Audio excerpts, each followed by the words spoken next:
Chapter 108.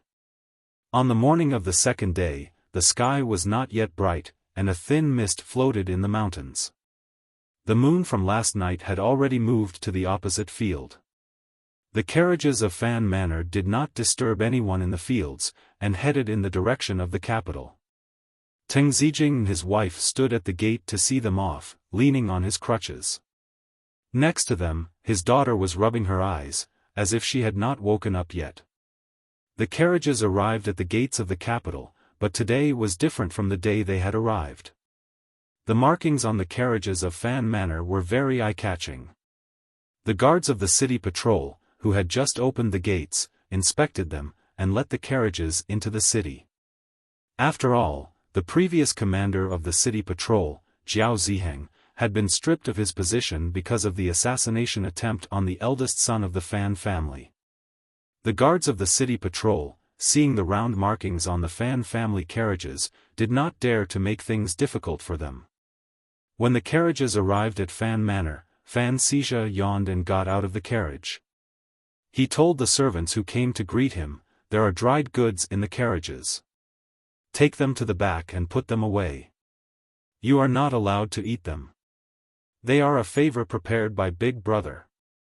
He then glared at them and roared, "If you dare to eat them tomorrow, and Sister Lin finds that they only have 3 legs, I will personally chop off one of your legs to repay the debt." The servants had long since become accustomed to this young master's tyrannical temper. They did not dare to make a sound, and obediently unloaded the goods from the carriages. The guards also got out of the carriages in the back. Wang Qinian walked to the side of the carriage, quietly waiting for Fan Xian to come down. Unexpectedly, after a long time, there was no movement from the carriage. He opened the curtain and was shocked to see that there was no one inside. Fan Xian and Fan Ruoruo had disappeared. He hurriedly ran behind Fan Xijia and asked, "Young master, may I ask where Master Fan is?" Fan Xijia looked back at him and lectured, "Look at how nervous you are. My brother and sister got off the carriage on the way here. They probably went on an outing, and they don't like to see you following them." Wang Qinian was scared out of his wits. It was all thanks to Master Fan that he was able to return to the Overwatch Council. When Director Chen Pingping had personally received him, he had repeatedly exhorted him to ensure Master Fan's safety, and to not let him leave his sight. Who would have thought that Master Fan would leave them behind on a trip out of the city? Seeing his nervous expression, Fan Xijia frowned and said, "He said he'll be back in the afternoon. You don't have to be too nervous." In reality, he did not know the true identity of Wang Qinian and the others. At first, he thought they were aces his father had sent to Fan Xian. Later, he vaguely sensed that something was wrong, but he was too lazy to think too deeply about it. Wang Qinian no longer paid attention to the second young master. He signaled his subordinates with his eyes, then boarded the carriage and drove out of the city. In the heat of the summer, even the chirping of cicadas sounded weak. Fan Xian took Ruoruo for a stroll by the Lujing River in the suburbs of the capital. Fortunately, it was still early and the river was shaded by trees, so it was still bearable. Fan Xian had long since unbuttoned his shirt, revealing a large expanse of skin on his chest. Ruoruo, however, did not have this privilege. She could only fan herself with her handkerchief. Fan Xian saw how tired she was and smiled. He took the handkerchief and soaked it in the Lujing River, then handed it to her to cool her down. "Do you know why this river is called the Lujing River? According to the records of the capital, this name should have been around since before the current dynasty. It seems that the river flows around the capital and enters the Tsang Mountains in the west. The terrain is undulating, and in some places it flows very fast. In other places it is very quiet, like a mirror, or like a still crystal. That is why it is called the Lujing River." Fan Xian nodded. He thought of the quiet part of the river next to him, where pleasure boats occasionally floated. He thought of Sea Lily, who was still locked up in the celestial prison. He did not know what the final outcome of welcoming that woman would be. After walking for a while, he could finally see a house among the green trees on the opposite bank of the river. It was a simple and elegant little courtyard. A few bamboos protruded from the walls of the courtyard, pointing towards the sky.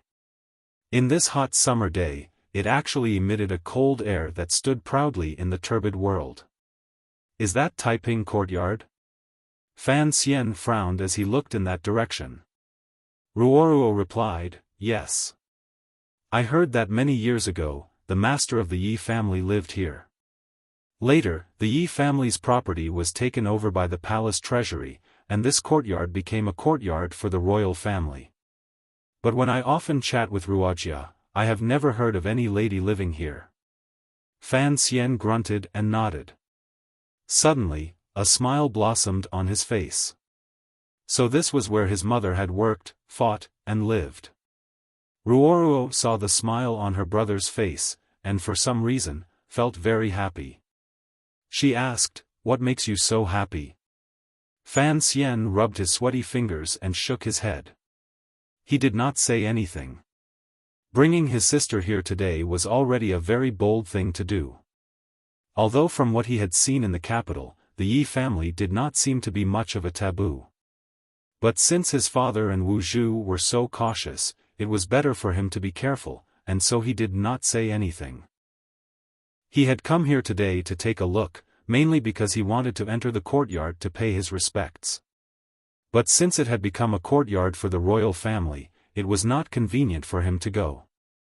It was just that he did not know where his mother's grave was, and that made him feel a little uncomfortable. After coming to this world, he had never seen the woman who had given birth to him. But for some reason, he had thought of her as his mother. Perhaps it was because in his previous life, his parents had died early and left nothing behind, so he did not have time to grow attached to his mother. But after coming to the kingdom of Qing, whether it was his escape at the beginning of his rebirth, everything in Danzhou, or the many miraculous encounters after coming to the capital, all of it seemed to reveal the power, and determination that the woman had once possessed. It reminded him that his mother was that woman named Yi Qingmei. Yi Qingmei looked down on all the men in the world. Fan Xian had even wondered if his mother had not died at all. Perhaps she was hiding in a corner far away, wearing a gentle yet cold smile, silently watching his every move in this world, every struggle and every escape. But Count Sinan coldly interrupted all these fantasies. He said that his mother's grave was in a very secluded place in the capital, and that when the time was right, he would naturally go and pay his respects. Fan Xian sighed, knelt down, and kowtowed in the direction of the small courtyard on the other side of the river. Fan Ruoruo was slightly startled, not understanding what her brother meant. But as intelligent as she was, she immediately guessed something. She could not help but pale with fright, but she immediately forced herself to calm down. She knelt down with Fan Xian and bowed in the direction of the other side of the river. With the cover of the trees, even if there were people on the other side, it would be difficult to see them. A pair of snow-white lovers were kneeling on the ground, bowing in the direction of the river. It was a very interesting scene. Fan Xian was a little surprised. He took her little hand and stood up. "Why are you kneeling with me?" Ruoruo forced a smile. "What should I call you? Auntie?" Fan Xian chuckled. "I knew you would be able to guess. I didn't want to hide it from you when I brought you here today. There are some things that only I know, and I can't tell anyone. It's a depressing thing." Fan Ruoruo sighed. "No wonder you lived in Danzhou when you were young." Fan Xian said, "I only know that my mother is the one from the Yi family." "Did you not hear Father or Lady Lu mention this when you were young?" Fan Ruoruo thought for a moment, then shook her head helplessly. Fan Xian sighed. He guessed that it was probably because the palace hated the fact that the Yi family had a descendant, so his father had always kept this matter a secret. But given the power of the court, if Count Sinan had been involved with the mistress of the Yi family, how could this relationship have escaped the attention of the palace? Unless the Overwatch Council had kept it a secret for his father. But no matter how much Chen Pingping respected his mother, and wanted to save his own life, he should not have been able to keep this matter a secret. All sorts of questions welled up in his mind, making him unusually angry. He was a motherless child, so be it. But now he was beginning to doubt the other half of him. This kind of psychological trend was quite unpleasant. The brother and sister did not dare to get too close to the courtyard. They walked through the forest and onto the official road, following it in the direction of the capital. They planned to go a bit further and find a courier to bring a carriage over. After walking for a short distance, they found a small path on the official road leading to the left. Every step along the path, there was a bluestone hidden in the grass. It was covered in moss, making it extremely difficult to see. It looked rather unique, and seemed to be rarely used. Fan Xian's eyesight was excellent. He could see a small wooden bridge at the end of the path, presumably leading to Taiping Courtyard. He couldn't help but sigh in his heart. He forced his gaze to look away and smiled. The handkerchief is already dry. Is it too hot? Fan Ruoruo always seemed to have an indissoluble coldness between her brows, but she did not feel this way in front of Fan Xian. Now, beads of sweat seeped out from the fine hair on her forehead, slowly dripping onto her slightly red cheeks. It added a bit of color, but it made Fan Xian slightly surprised. She softly replied that she was fine, and continued to walk forward with her brother. After walking for a short while, they came to a tea shop. The shop was made entirely of green bamboo, and it was very cool and refreshing. Fan Xian was delighted to see it. He took his sister's hand and rushed in, yelling, "2 cups of tea." What answered him was a thick silence. There were not many people in the tea shop. A middle-aged man stood at the innermost table. Hearing Fan Xian's voice, he slowly turned his head. His eyes were sunken, and his nose was like an eagle's hook. Although he was full of malice, today he was forcefully restraining it. The middle-aged man looked at Fan Xian with an unfriendly expression, as if he was looking at a little white rabbit. Fan Xian was shocked. He recognized the man as the leader of the guards, Gong Dian, who had exchanged blows with him outside the Qing temple and caused him to vomit blood. Wang Qinian had been kicked out of the Overwatch Council because he had been working hard to catch Fan Xian. Chapter 109. Gong Dian was the deputy commander of the Imperial Guard, a close official of the Emperor, and a member of the Imperial Guard. He was Yi Zhong's junior, a disciple of the Yi family, the #1 martial family in the Kingdom of Qing. He was a rare upper 8th level ace, and in terms of fighting ability, he was much more powerful than Qing Jiushu, whom Fan Xian had killed in the chaos. Fan Xian had killed Qing Jiushu with one strike because he had underestimated him, and he had ambushed him with a precious weapon. If the two of them had really fought, Fan Xian's chances of dying would have been much higher. Facing Gong Dian, Fan Xian could not think of any good ideas. Not to mention that he could not beat him. Even if he could, would he dare oppose the palace? A drop of sweat dripped from Fan Xian's forehead. In his heart, he kept shouting, "Wu Zhu messed me up. Wu Zhu messed me up." If Wu Zhu had not knocked out the guards, Fan Xian would not have been able to enter the Temple of Qing, and so many things would not have happened. But for Fan Xian, this was the cause of the crisis. Of course, Fan Xian could not really blame his uncle. He was just using this kind of crazed shouting to relax his mind. Gong Dian smiled and took a step forward. His deep voice rang out. "Young man, what a coincidence today." Fan Xian pulled his sister back, who did not know what was going on.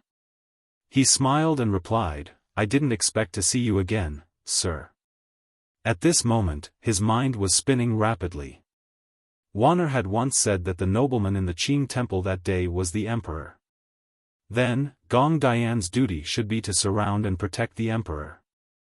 Now that Gong Dian had appeared in the tea house, the emperor should also be here. As he thought about it, his gaze swept past Gong Dian's thin but high shoulders. He saw a middle-aged noble drinking tea at the table, who would occasionally raise his head and look in his direction with a frown. Fan Xian was shocked, but his face did not show it. He smiled bitterly. "Sir, why are you acting like you've searched far and wide for something, only to find it all without any effort? That day outside the temple, I offended you, sir, but I also coughed up blood for a few days. Consider this an apology." The words, "searched far and wide," were purposely said for the noble to hear. Unexpectedly, Fan Xian did not expect the noble to react. "Capture this person." Gong Dian didn't want to alarm his master, so he ordered in a low voice. The 3 bodyguards on both sides listened to his order and rushed forward. Seeing his opponent's imposing manner, and with a young lady by his side, he knew he would not be able to escape. He frowned and stepped forward, taking the initiative to attack Gong Dian. Gong Dian was not angry, on the contrary, he was delighted. He waved his hand for the guards to stand down. His 2 hands spread out like a goshawk hunting a rabbit. His knuckles were dry and strong, and they went straight for Fan Xian's pulse. Although Fan Xian did not have any exquisite moves, these little tricks were an instinctive reaction to Wu Zhu's hammering. With a strange twist of his wrist, his fingertips slid across Gong Dian's pulse. His arms suddenly lengthened, and with an eerie aura, he abruptly locked onto Gong Dian's wrist. At this moment, Gong Dian's pair of iron hands had already firmly grasped his wrist. Both of them were greatly surprised. Both times, as soon as they came into contact, they immediately locked onto each other. It was really a very inexplicable thing. It was as if they had predicted each other's reaction. Although he was surprised, Gong Dian spoke with great confidence. "Give me your hands and let me capture you." Fan Xian had never expected to fight the head of the palace guards, but he had other ideas. So he frowned and said unyieldingly, "We don't know yet." He gave a muffled grunt, and the snow mountain at his back heated up. A torrent of heat gushed out from that spot, and along his arms, it attacked Gong Dian's body. Gong Dian frowned, seeming to sense the incomparably tyrannical zhenqi of the youth. But at this moment, his master was behind him, so naturally he would not step aside. His eyes flashed, and with a light shout, the vigorous zhenqi that had accumulated in his body for decades gathered in his palms. Their locked arms had already loosened, and their palms were facing each other. After a muffled sound, the green bamboo tea shop was shaken. The nobleman who was drinking tea frowned. It seemed that he did not have any kung fu to protect himself. Behind Fan Xian, Ruoruo's legs also weakened, and she almost fell to the ground. There was a flash of white light, and the guards drew their swords and placed them on Fan Xian's neck. At this moment, Fan Xian's arms were sore, and he had no strength to resist, nor did he think about resisting. Gong Dian coughed and put his hands behind his back. When he looked at Fan Xian again, there was something strange in his eyes. He said quietly, "Young man, I haven't seen you in a few months. You've improved again." A trickle of blood flowed from the corner of Fan Xian's mouth. This trickle of blood made Gong Dian think of the person in the gloomy room across from the Temple of Qing.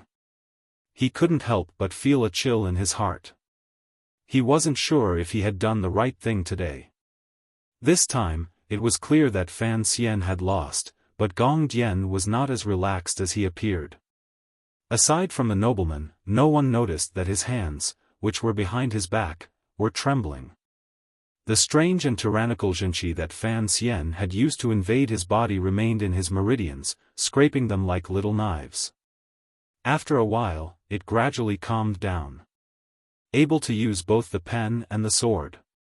It seems that there have been many such young talents in the world recently. The nobleman looked at Fan Xian, whose face did not change at all, with a smile of admiration on his face. Gong Dian knew that his master cherished talent, and was afraid that he would ask him to release Fan Xian like last time. He quickly walked to the side of the tea table and, in a low voice, explained why he wanted to capture Fan Xian. The nobleman furrowed his brows and then gradually relaxed. His eyes, which were like deep pools, gradually brightened. He looked at Fan Xian and narrowed his eyes slightly. In a quiet voice, he said, "So, it is the young man from that day." He continued quietly, "Gong Dian, the ace you spoke of could easily capture and kill you. Did you tell anyone about this?" Gong Dian was ashamed. "It was only a secret investigation. There were no results, so I did not report it." "Please, forgive me, master." The nobleman said coldly, "I am excused. But this matter is not to be brought up again, or your entire family will be executed." Gong Dian's heart trembled, and he cupped his hands in acknowledgement. The two of them spoke very quietly. Even Fan Xian, with his extraordinary hearing, could only faintly hear a few words.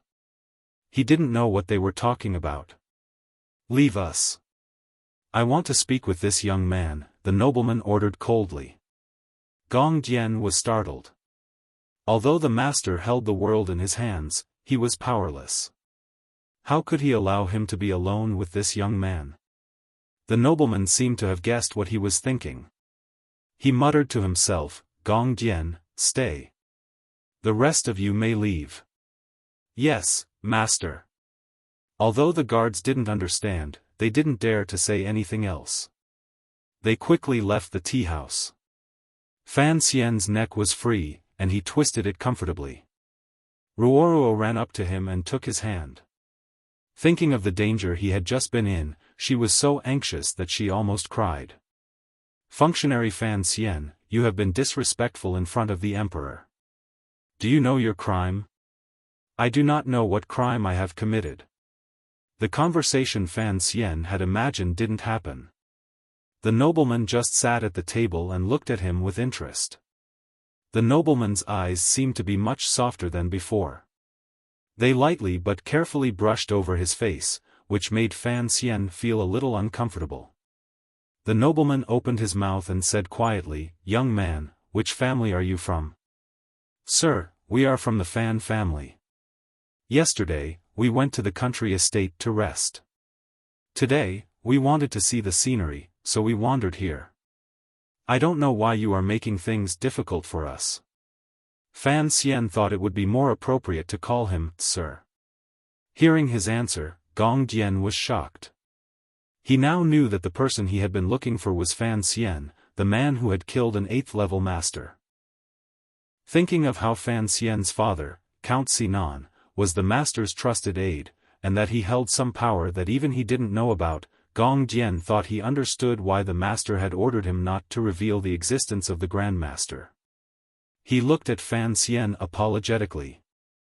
The nobleman smiled. "You are Fan Xian's son?" Hearing him call his father by name, Fan Xian was even more certain of his identity. He responded with even more respect.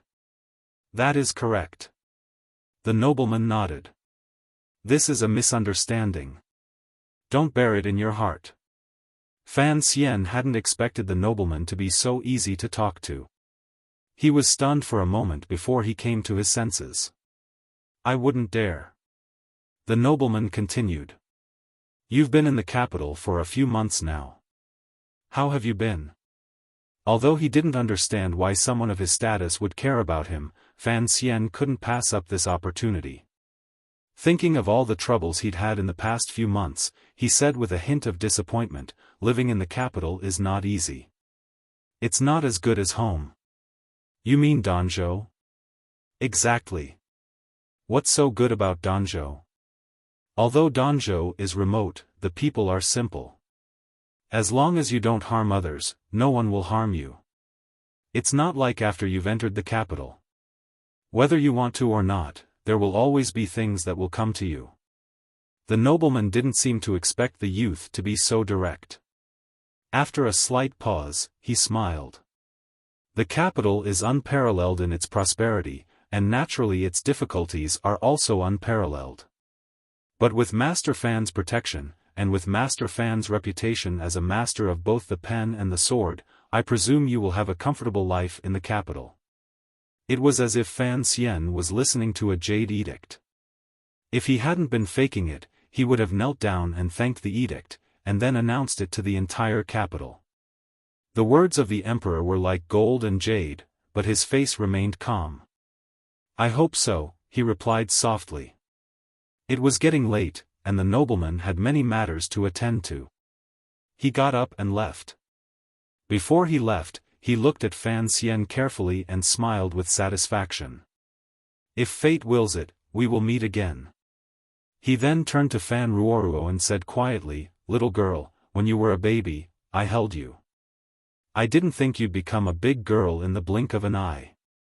In the future, a good marriage awaits you." Fan Ruoruo was slightly taken aback. She didn't know how to respond. After saying this, the nobleman laughed brightly. He seemed to be very happy. He left the tea house where Qing Zhu was and got into his carriage. A long time after the carriage had left, the nobleman was lost in thought. He sighed. His facial features are vaguely similar. His ability to climb walls at night is somewhat similar to mine when I was young. In the tea house, Fan Ruoruo asked curiously, "Who was that?" He seemed to be familiar with father. Fan Xian had finally shaken off his nervousness. Covered in sweat, he sat down on a stool and said, "It was His Majesty." Damn it. Why do they all like to go out incognito? Do they really think they don't have to pay for scaring people to death? As soon as he said this, Fan Ruoruo covered her mouth in shock. Crack. At that moment, a clap of thunder sounded out of nowhere in the blue sky. It was as if it wanted to pierce into the tea house's bamboo and strike a certain someone to death. Chapter 110. After casually getting some water to drink in the tea shop, the brother and sister continued on their way uneasily. Before long, they saw Wang Qinian and the others in a carriage that had come to pick them up. The other party's identity was here. His expression was strange and his mood was not very high. Wang Qinian didn't dare to say anything. Why would the emperor appear here? Fan Ruoruo leaned against the carriage and used a handkerchief to fan her slightly sweaty face. She looked very charming. Fan Xian forced a smile and replied, "Our emperor has always lived in seclusion. I had long expected that a man could stay for so long in the royal palace, which is filled with the smell of palace resentment and rouge. He must often come out to relax. Walking to the Lujing riverside is a very natural thing. It was just that it was a bit fun earlier. I always thought that Sir Gong Dian would call him Master Huang." Fan Ruoruo giggled and said, "How can everything be like the stories you tell?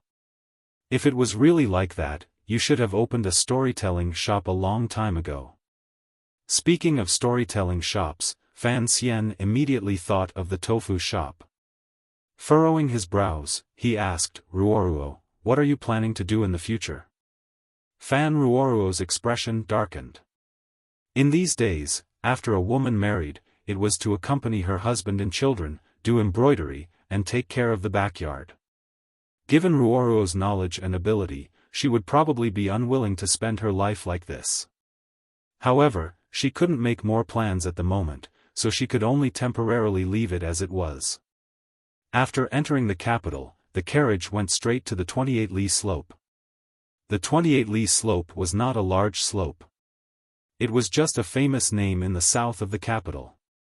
It was said that hundreds of years ago, when Jingdo was far from being as vast as it was now, the 28-li slope was the last part of the slope before entering the capital.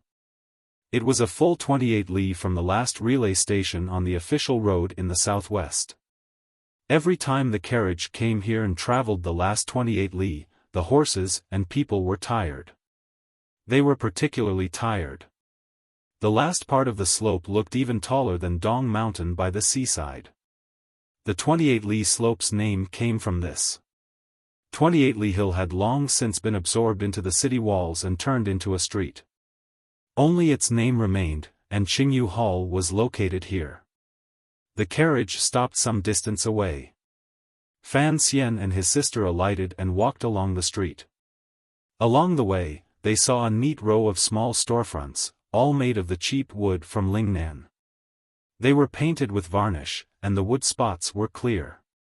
If you glanced at them, you would feel as if countless one-eyed monsters were staring at you. Fan Xian was startled and asked curiously, "Why do they all use this?" This method of cooking was common in small restaurants in his previous life. It tasted like fresh wood, cheap and refreshing. Wang Qinian shook his head. He was not cut out for business. "This is Qingyu Hall," Fan Ruoruo explained. "Every door is where a shopkeeper teaches disciples. There are 17 shopkeepers, so there are 17 rooms." Fan Xian counted and found that there were more than 20 such small rooms on the side of the street. He asked his sister why, and Ruoruo said unhappily, "After all these years, there are bound to be some shopkeepers who are getting old and starting to retire, or who have died of illness." The group of people chatted as they walked to the front. It was a very beautiful house with a large courtyard. Looking at the overhanging eaves of the courtyard walls, it must have been divided into many courtyards. Fan Xian's heart skipped a beat. It felt somewhat familiar, and after thinking about it, he remembered that this was similar to the Taiping manor he had seen on the banks of the Lujing River. The place where these shopkeepers lived was a little strange. The words, Qingyu Hall, were not written on the door. At that moment, a Fan Manor guard came forward to hand over a name card. When the gatekeeper saw the name on the card, he immediately knew that the newcomer was young Master Fan, who had recently been in the limelight in the capital. He hurriedly invited him in. Because Seventh Yi was currently helping the Fan family manage the Danbo bookstore, he didn't even need to inform them. Just as they were about to enter the manor, the person in charge of supervising Qingyu Hall from the royal court came through and was about to question the identity of the guest. Wang Qinian looked at him coldly. He didn't even bother to show himself, so he let one of the younger members of his group deal with him. He followed Fan Xian into the hall. The person supervising Qingyu Hall was also a member of the Overwatch Council, so he immediately knew that he had done something unnecessary. They entered the hall, sat down, and served tea. Sitting at the head of the table was a man of about 40 years of age. His brows were gentle, and it seemed that under the pressure of all these years, he had become cautious and cautious. But Fan Xian knew that this man was the head shopkeeper of Qingyu Hall, known as Big Yi. Back in the day, he had been in charge of the Yi family's most important business. He couldn't have looked as boring and useless as he was now. He couldn't help but smile. "I've always thought you were old and virtuous, but now I know you're so young." Big Yi had no idea why young Master Fan had come to Qingyu Hall today. Although more than 10 years had passed, and the Yi family was no longer a taboo, he had been under house arrest in the capital for more than 10 years. His temperament was no longer as lively and bold as it used to be. His body was hunched, and his spirit had faded. He smiled bitterly. "I've long been an old man. Young Master Fan, you're always funny." Fan Xian chuckled. "Let's get straight to the point. The first reason I'm here today is that the Danbo bookstore's business is excellent. I want to thank Seventh Yi, and I want to see what Qingyu Hall looks like." Big Yi smiled. "Young Master Fan, you've paid for the people of our hall to do things. Naturally, we should let you earn some money. If we were to lose money doing business, I'm afraid Qingyu Hall would have fallen long ago in the capital." When it came to earning money, Big Ye's countenance naturally revealed a sense of self-confidence, and his whole body glowed with brilliance. Fan Xian secretly praised him, thinking that this was how someone who had been taught by his mother should be. He cupped his hands in greeting and said politely, "Actually, I've come today to trouble you with something, Big Yi." Big Ye's heart skipped a beat. If it was just for business, Fan Xian's distinguished status would not have brought him here personally. Could it be that he was thinking of something? Big Yi had to think of the lives of the Qingyu Hall's shopkeepers, waiters, and relatives. He didn't dare listen to what Fan Xian was thinking. He refused. The court has a clear rule that Qingyu Hall's people are not allowed to leave the capital. If young Master Fan is too arrogant, Qingyu Hall will not be able to help. Fan Xian laughed. Of course I know that. I've come today to ask Big Yi to be someone's teacher. As far as I know, over the years, there have always been officials from the Ministry of Revenue and Palace Treasury who have been apprenticed to Qingyu Hall. They specialize in business management. I've been very comfortable working with 7th Yi, so I'd like to introduce a student to you. Big Yi asked curiously, who could it be? Fan Xian smiled and didn't say anything. Big Yi understood and said quietly, honored guests have come from afar. Why don't you let my wife take Miss Fan for a stroll in the back garden? He looked at Fan Ruoruo with a smile. Although our courtyard is nothing special, it was personally designed by the master of the house. It's quite impressive. Fan Ruoruo had already understood. She smiled and followed the shopkeeper's wife to the back garden. Wang Qinian and the others were also driven out by Fan Xian. Seeing him so cautious, Big Yi couldn't help but feel afraid. He didn't know who it was that wanted to learn the way of business. Fan Xijia, my second brother. Fan Xian took a sip of tea. You must have heard of him. Big Yi was shocked. Although there was no conflict between the two sons of the Fan family, Count Sinan's property was still there. How could the son of a noble be willing to learn the way of business? Could it be that young Master Fan wanted to use this matter to prevent Fan Xijia from inheriting the title? But such a clumsy trick was too absurd and unworkable. Fan Xian hadn't expected shopkeeper Yi to think so much. He said softly, my second brother is a businessman by nature, but he is only relying on his inheritance and love to support himself. In the future, if he really wants to do something, his ability is not enough.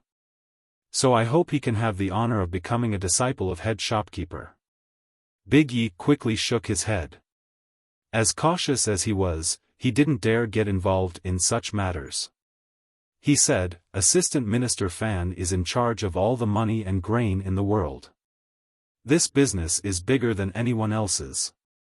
How could a mere Qingyu Hall dare to teach young Master Fan? Fan Xian was a little disappointed, but he wasn't in a hurry. According to his plan, Big Yi wouldn't be able to escape being his teacher. He sat quietly in his chair, slowly moving the Jinqi in the snowy mountain. He opened his 4 meridians, closed his eyes, and muttered to himself for a while. After confirming that his sensitive ears couldn't hear anyone eavesdropping, he lowered his voice and said, there's one more thing. I don't know if Big Yi dares to listen. If you do, I'll tell you. Seeing him so secretive, Big Yi smiled helplessly. He knew that even if he didn't listen, Fan Xian would tell him anyway. As expected, Fan Xian smiled and said, I am now the functionary of Taichung Temple. Seeing him say this without a head or tail, Big Yi was a little puzzled, but he still respectfully congratulated him. He knew that this young man in front of him was about to marry a noble from the palace. Unexpectedly, Fan Xian immediately said, my fiancée is the young lady of the Lin family. He knew that although Big Yi had been sitting in the capital for 15 years, many years ago, he must have had many channels to learn of certain secrets. As expected, Big Yi's expression changed dramatically. He stared at Fan Xian's eyes and said coldly, what is young Master Fan trying to say? Fan Xian lightly replied, in at most 2 years, I will be able to take control of the palace treasury, but I know that my ability is insufficient. Father's Ministry of Revenue, after all, is the wealth of the nation, and I want to manage the wealth of the palace, so they can't give me much help. And I. He looked back at Big Yi's emotionless eyes and said, need help, need your help. Chapter 111. The hall suddenly became quiet. For a long time, neither of them spoke. Shopkeeper Yi was shocked. The palace treasury? He had personally taken care of that place, everything that the lady had left behind. How many years had it been since he had gotten close to it?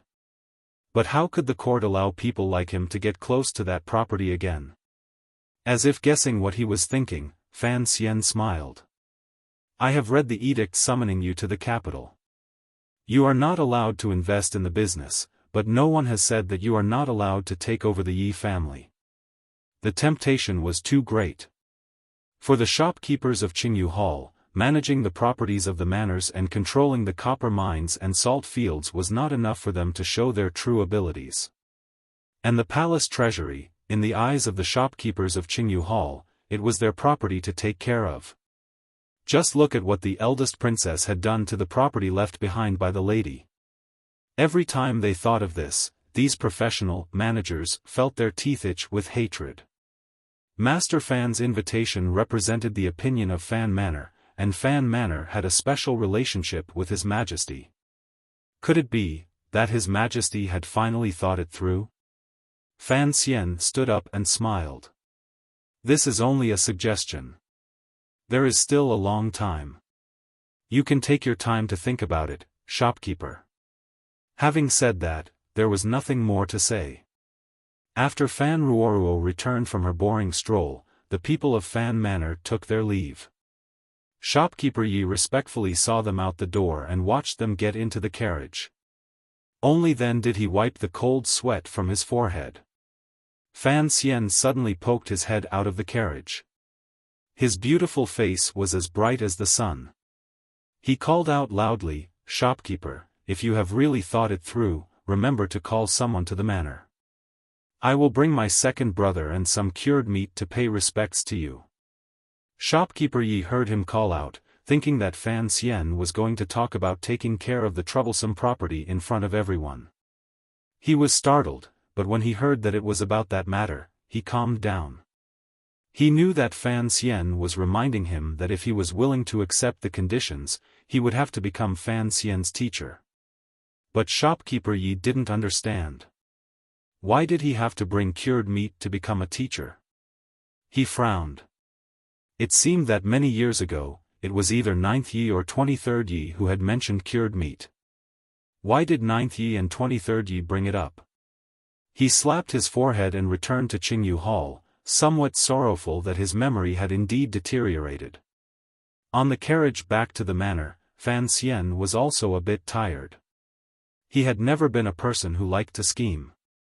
However, for himself, for the Fan family, and for many, many people, he had to do something. In his plan, the original Yi family's business would be slowly taken over by his second brother. After all, his talent in business was not as good as that kid's. As for the rest, he would take his time. Only now did he understand what teacher Fei Jia had told him in Danzhou. The matters of your family are far more complicated than you can imagine. It involves not only your own survival, but also the lives of many others, so you must be careful. In the years before you grow up, you have to learn how to protect yourself. Only then will you have the ability to protect others in the future. In the future, who will I protect? Fan Xian was puzzled. Fei Jia smiled and pointed at his own nose. For example, people like me, who are already inseparable from you. So Fan Xian had to do something to protect people like Ruoruo, Wan, and the Fan family, who were already inseparable from him. At the same time, he wanted his mother's old subordinates in Qingyu Hall to live a little happier. Of course, at this moment, he still did not think that there would come a day when teacher Fei Jia or those old monsters like Chen Pingping would need his protection. Master Fan's visit to Qingyu Hall was a big deal, at least for the many people in Qingyu Hall with the surname Yi. Business was, after all, the end of the road. Although these shopkeepers had earned who knew how much money for the prince's manor and the officials' families, they still could not show their faces in public. So very few people of status would personally visit Qingyu Hall. In the secret meeting in the back garden, when shopkeeper Yi revealed the purpose of Master Fan's visit, the people sitting around the round table turned pale with fright. Some of them began to recall the glory of the past, while others paled at the ruthlessness of the palace. There is no need to think too much about it. Since Master Fan dared to make this suggestion, he will certainly find a way to persuade the palace. Shopkeeper Yi looked at the other council members and frowned. It depends on what everyone thinks. There are 5 of us, and according to the old rules, everyone has 1 vote, and I have 2. However, Old Six is currently doing business with Fan Manor, so I asked him to give us some advice. The other shopkeepers turned their gazes to the 7th Yi of Danbo bookstore. He lowered his head in thought, then said, "The relationship between Master Fan and Master Fan is much better than we imagined. Master Fan may seem indifferent, but in reality he is extremely ambitious. Everyone knows that he has made a name for himself in the capital. From what I see in his daily actions, it seems as if he doesn't care about Count Sinan's estate. Furthermore, the people he associates with are all-powerful people like Crown Prince Jing." Shopkeeper Yi nodded. "It is still early, but we must prepare early." One of the council members raised an objection. "Why take the risk?" It was not easy for everyone to keep their lives, and these years have been smooth sailing. It's not really a risk. After all, so many years have passed. I think the palace should be relieved of us. Besides, we don't leave the capital, and our lives are in the hands of the court. Another person shook his head. "We are only merchants, and we cannot rebel. What is there to be afraid of? I really want to take over those things again. Just thinking about it makes me excited. I haven't blown a glass pot in many years. Back then, I was the best at it among all of you." This sentence seemed to tug at everyone's fond memories, and they all laughed. Someone jokingly scolded, "The lady said you were a big boaster back then." The man was embarrassed. "I'm not you," he said. "Back then, I liked to blow bubbles in the soap factory." Ida smiled and raised his hand to stop the clamor of these old men.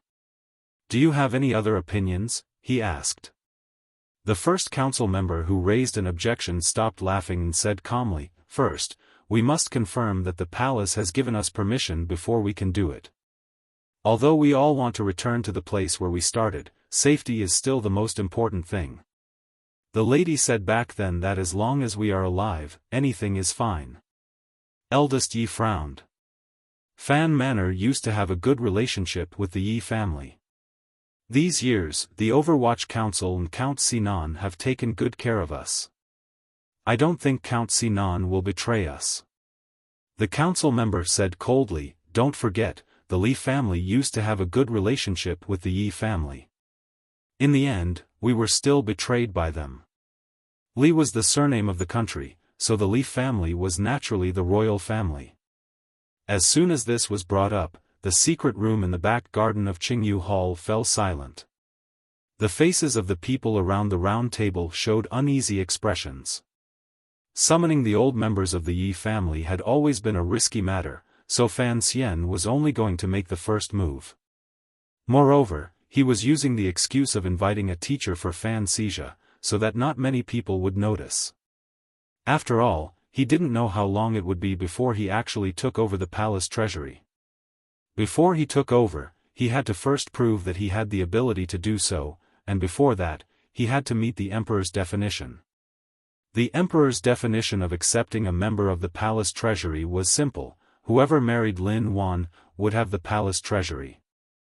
Although he didn't know why his uncle loved his fiancée so much, since Fan Xian had chosen to accept this marriage, he naturally chose to accept this challenge. Before the wedding, he first had to face another kind of challenge. The functionary of Taichung Temple had always been a nominal position, similar to an honorary title in a certain world. It was used to give the future son-in-law a more elegant position. Although it was only an 8th-level official, it was noble enough. At first, the custom of the Kingdom of Qing was to make a 6th-level official of the Tongguan school. But later, it was discovered that many son-in-law couldn't even memorize a poem, so the custom was changed to a functionary. In the previous dynasty, the functionary was known as a functionary, and was in charge of the rhythm of the ancestral temple. The royal family always thought that the son-in-law couldn't compose poems, and that they could only hum a few tunes, so it was decided. Although it was a nominal position, he still had to report to Taichung Temple. So early that morning, Fan Xian sat in his family's carriage with a worried face and hurried to Taichung Temple. At the temple gate, a fourth-level official of Taichung Temple was already there to greet him. Fan Xian was flattered by this display, and hurriedly went down to greet him. After exchanging pleasantries with his colleagues at Taichung Temple, he entered the yamen and sat in a small room, listening to the official explain what he should do. This official had been personally promoted by the Prime Minister, so it was easy to explain why he was so cordial to Fan Xian. But the official, as well as many officials in the court, still didn't understand why the illegitimate daughter of the Prime Minister was marrying the illegitimate son of the Fan family, and why everything was done according to the rules of the palace. Perhaps His Majesty was too fond of the Lin and Fan families, but in the eyes of many officials, His Majesty was too mischievous. And those who knew the true identity of the young lady of the Lin family wouldn't say anything. Fan Xian thought he was tone-deaf and couldn't avoid making a fool of himself. He didn't know that after sitting there for a whole morning and drinking a bellyful of warm tea, he found that most of his colleagues were the same, only reading the newspaper issued by the palace. His stomach was bloated from drinking too much tea. He sighed, took a newspaper, and entered the latrine. The newspaper was still full of gossip, but now that Chen Pingping had returned to the capital, the palace no longer dared to fabricate stories about the director's first love. Holding up his pants and coming out of the latrine, he unconsciously stuffed the newspaper deep into his underwear. Only then did he come to his senses and laugh. This was a habit he had developed in Danzhou years ago, and all the money he had saved up had been plundered this way. Just as he was about to go back to drinking tea, he suddenly heard a burst of exclamations from the room. Victory! Victory! God bless the Qing kingdom! Fan Xian's heart trembled. He knew that the struggle between the imperial court and northern Qi had ended with the imperial court's victory. After this small-scale battle between the puppet kingdoms, it was likely that more land in the north would be included in the kingdom of Qing's sphere of influence. Chapter 112. Inside the room, the officials were gathered together, reading the court bulletin, which clearly described everything that had happened in the north. Whether in terms of timeliness or richness of information, it was far more attractive than the newspaper published by the palace, especially since it contained news of the kingdom of Qing's victory. Fan Xian smiled wryly as he took out the crumpled newspaper from his bosom. He apologized to the great calligrapher Pan Ling of the Library of Documents, then sat back down at his table and began to drink his tea. The people around him were talking excitedly about the war, and no one noticed his silence. Instead, it was the vice minister who looked at him and smiled, motioning for him to come out. Fan Xian walked out, somewhat uneasy, and arrived at a secluded spot. This was already deep in the courtyard, where there was a stone table and 2 stone chairs. The vice minister motioned for him to sit down, then smiled. Everyone is celebrating, but you sit alone in silence. Why? The vice minister's name was Ren Xiaofan. He had once been a distinguished man, and had later married a princess. Since then, he had steadily climbed up the ranks in Taichung Temple. It was somewhat similar to the situation Fan Xian was facing today. Fan Xian wasn't sure whether or not Sir Ren was grieving over something, and so he didn't know how to respond. All he could do was smile faintly. The royal court's victory is a matter of course, so it's not a surprise. Why is it a matter of course? Ren Xiao asked curiously. Fan Xian really didn't have much to say about military affairs, so he could only evade. His Majesty is wise, and his soldiers are loyal. Northern Qi has a guilty conscience, so naturally they won. Ren Xiaofan smiled at him. I just remembered that the war between the two countries has something to do with the assassination attempt, Sir Fan. Fan Xian was startled. He also remembered that one of the excuses the kingdom of Qing used to defend Qi and aid Zhao was that assassins from northern Qi had infiltrated the capital, intending to murder the son of a minister. Thinking of the corpses along the banks of the northern border, and the empty women of the various provinces and prefectures, Fan Xian didn't know why, but he felt a little stifled. He sighed. Soldiers are weapons of murder. Saints have no choice but to use them. He knew that although the kingdom of Qing had been at peace for more than a decade, the martial spirit in its bones had not faded, so he was very careful to hide it. But in front of Ren Xiaoqing, he thought it was just a casual chat, so he spoke casually. Ren Xiaoqing seemed to appreciate his words and nodded his head. Even so, we have gained a lot of land this time. The kingdom of Qing will have a few more years of peace. It is worth it. Fan Xian was not a pedantic pacifist. He smiled and acknowledged this fact. Ren Xiaoqing continued, although all the military achievements will go to His Majesty, the imperial court has been secretly planning for this for 2 months. It can be said that they have racked their brains. Fan Xian immediately sensed something else from these words. He knew that the vice minister was saying that the civil service in the court had also contributed a great deal to the war. After all, Fan Xian had 2 lifetimes of experience. He knew that in the end, fighting a war was a battle of logistics, so he sincerely said, the great officials of the court also deserve great credit. Ren Xiaoqing smiled in satisfaction and continued, the Prime Minister and you are about to become father and son-in-law. If you have the time, it would be more appropriate for you to pay a visit to him. Of course. Thank you, Vice Minister, for the reminder. Fan Xian felt a cold sweat trickle down his back. He was about to marry Wanner, but he had not yet paid a visit to his future father-in-law. This was somewhat inexcusable.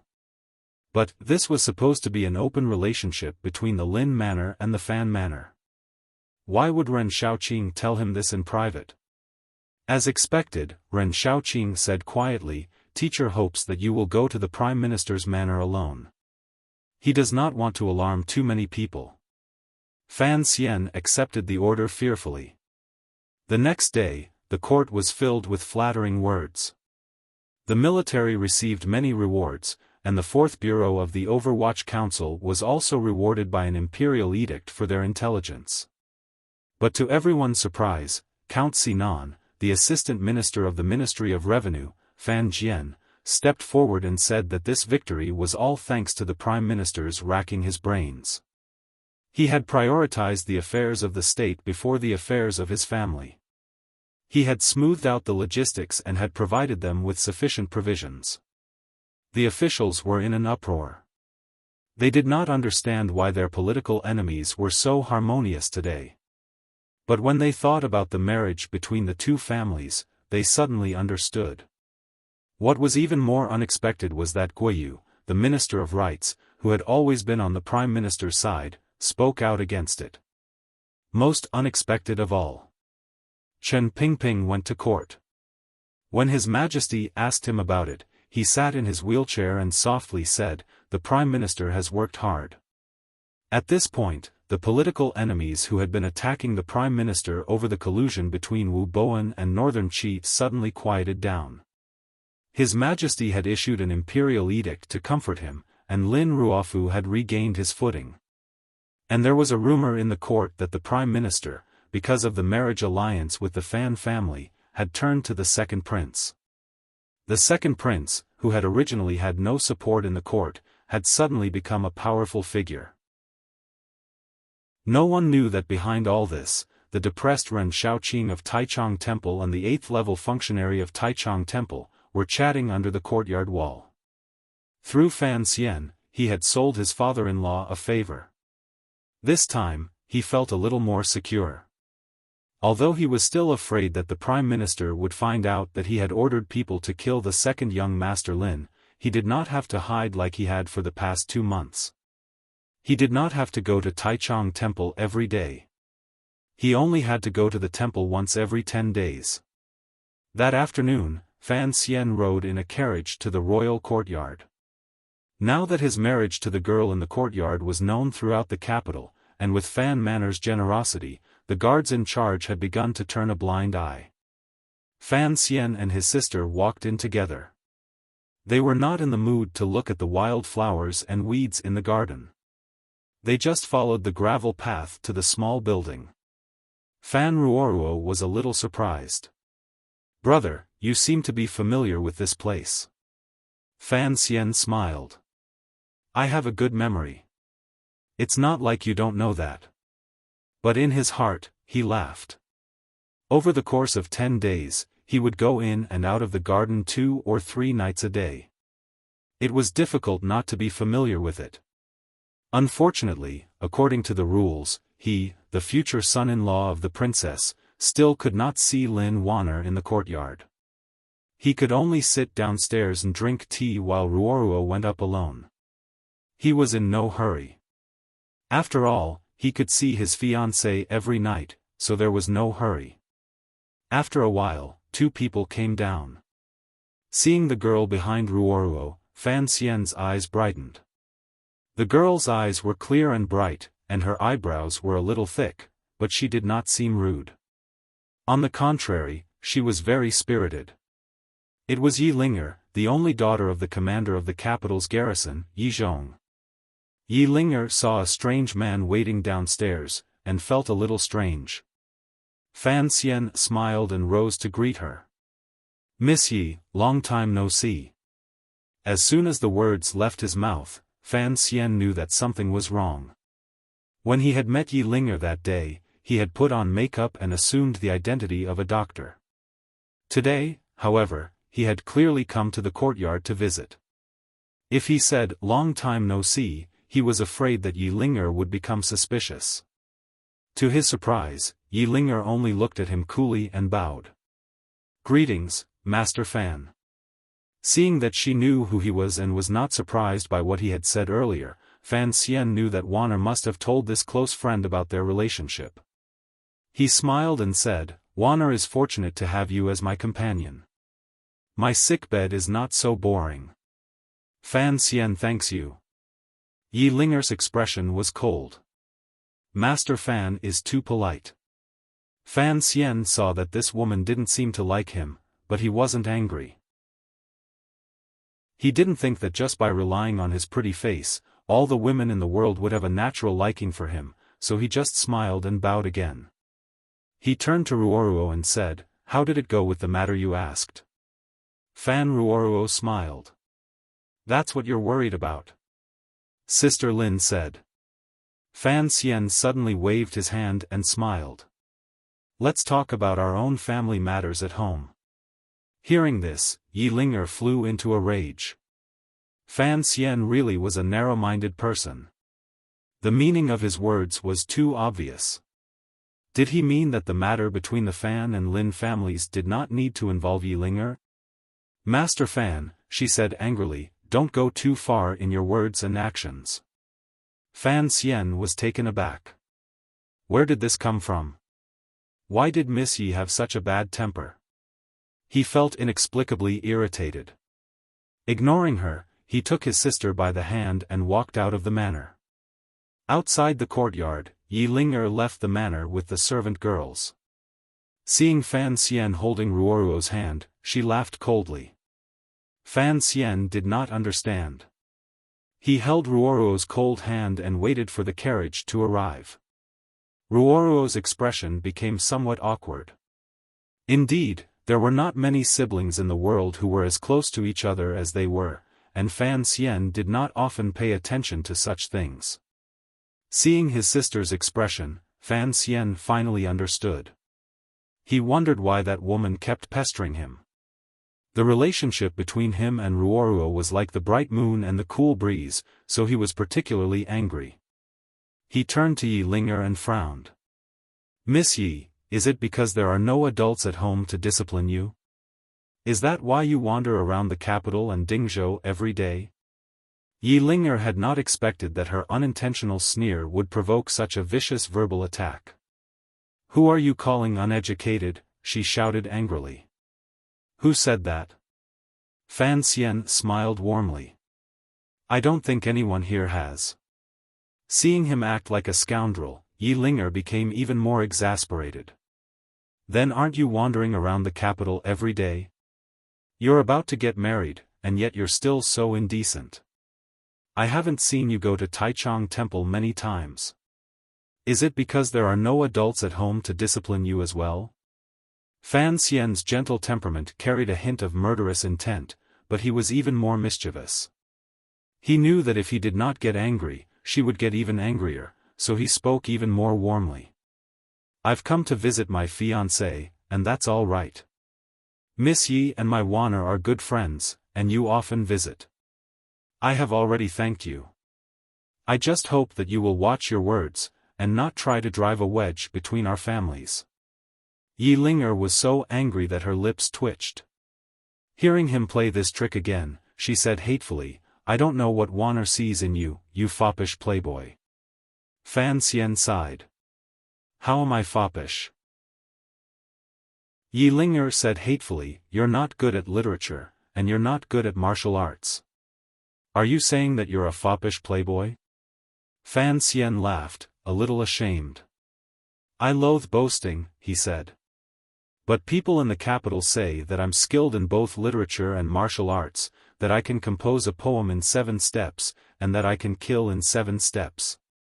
The praise makes me feel a little smug, and today I've been enlightened by your words. I am truly grateful.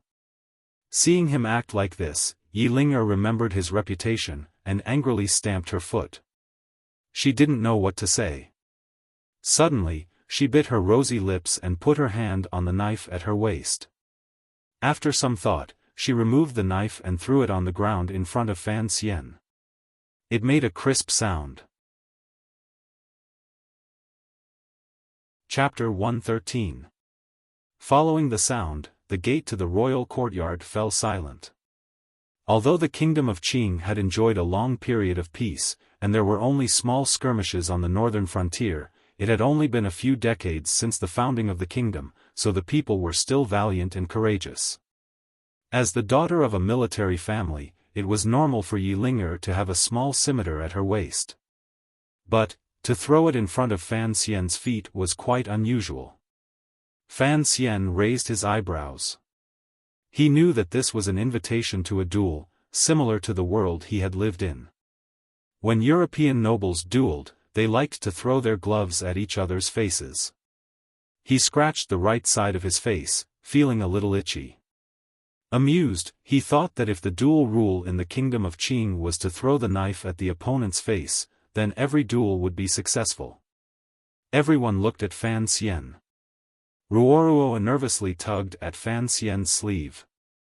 Although Yi Ling'er's waist was slender and supple, she was a true 7th-level master. No foppish young master in the capital would dare to provoke her. But since she had thrown the knife and issued a challenge, as a man, Fan Xian would appear cowardly if he did not accept the challenge. He was afraid that he would not be able to raise his head in the capital. Seeing that the two nobles were fighting fiercely, the guards at the gate of the side courtyard looked down and pretended not to hear anything. Naturally, no one would be so stupid as to tell the princess in the side courtyard, your best friend and the man you're about to marry are about to fight. Who would be so stupid? Since you claim to be a master of both the pen and the sword, I would like to see on behalf of Wanner whether or not you have the ability to protect her. Strangely, ever since she had thrown down the knife, Yi Ling'er's entire state had undergone a miraculous change. She had calmed down, and her beautiful jade-like eyes were filled with confidence. Her small and weak body seemed to contain a vast power that she was about to unleash on Fan Xian. Fan Xian's heart trembled. Only now did he know that this girl was a powerful person who hid her strength deeply. However, on his face, he smiled slightly and waved his hand, saying 3 words that no one present expected.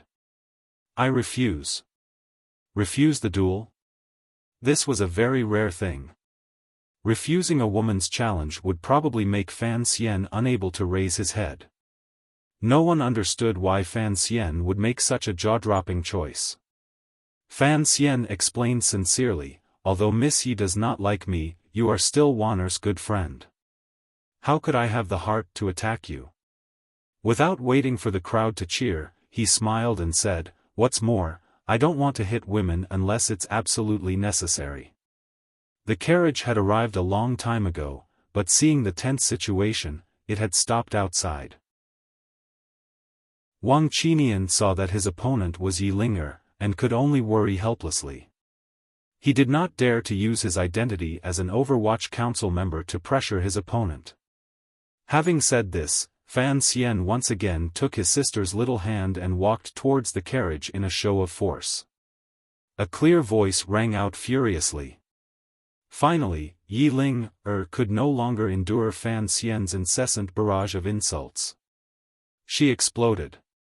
Her silhouette blurred, and she was already behind Fan Xian, her fist flying straight out. Fortunately, she still had some martial arts heritage, and before she moved, she had already given a warning. Feeling the violent wind behind him, Fan Xian's right hand cleverly exerted force and led his sister to the side. Immediately after, he turned around. And then he saw a fist heading straight for his face. The fist was small and beautiful, with fair skin. One could even see the faint blue veins on its surface. When it was clenched into a fist, only the thumb was exposed, and it was painted with pink cardamom. To be able to see so many details in such a short amount of time only proved two things. First, Fan Xian was a man of many emotions and desires. Second, although Yi Ling'er's actions were violent and fast, compared to the elusive staff on the cliff in Danzhou, she was still much, much slower. The tip of his foot moved an inch from the ground, and his whole body moved with incredible speed to the left, causing the murderous fist to completely miss, which brushed past his cheek. There was a buzzing sound as the fist missed, but it still caused the wind to tremble, and the hair on Fan Xian's cheek floated up. At this moment, his right hand had already been raised without anyone noticing. His index finger bent slightly, and in the time it takes for a spark to fly off a flint, he flicked Yi Ling'er's pulse. Even Gong Dian, the deputy commander of the palace guards, could not dodge this move if he was caught off guard, let alone Yi Ling'er. All he heard was a light grunt, and her tightly clenched fist had already loosened, right next to Fan Xian's cheek. But Fan Xian had no time to be happy. His eyes narrowed, and he strangely took 3 steps back. He stretched out his hand and clapped it 3 times in the air. Pa! Pa! Pa! 3 crisp sounds rang out next to him. As soon as Yi Ling'er's fist loosened, her 5 fingers opened up like peach branches in spring. Each finger was like an awe-inspiring branch, aiming for his temple. Fan Xian dodged completely by relying on his reflexes. He struck out 3 times, blocking the 5 streaks of air piercing through the air. The Yi family's Sans Ho. The onlookers cried out in alarm. The great grandmaster Yi Luyun of the kingdom of Qing was Yi Ling'er's great-uncle. No one had expected this young lady to have received Yi Luyun's teachings. The cries of surprise did not stop. Fan Xian's face was calm as he rushed forward, and his fist landed squarely on Yi Ling'er's palm. There was a muffled sound, and whether Yi Ling'er's fingers were peach branches or something else, they were all broken. The powerful Zhenqi in his palm had bluntly broken his opponent's Sans Ho. Yi Ling'er floated back half a foot, clutching her wrist in pain. She looked at Fan Xian in shock. She had never imagined that the Zhenqi in Fan Xian's body would be so strange. After her palm had touched it, it had invaded her meridians. The pain made her mind scatter, and she immediately lost the will to Sans Ho. You are no match for me. Fan Xian was still smiling, using words to provoke her. Yi Ling'er gritted her teeth and charged forward again. This time she was even more ferocious than before. Her 5 fingers formed a knife, and she chopped down horizontally. The palm knife cut through the air with a whistling sound. She was a woman, and her innate zhenqi was not as abundant as that of an adult man. So when Yi Luyun had first taught her Sans Ho, he had put some thought into it.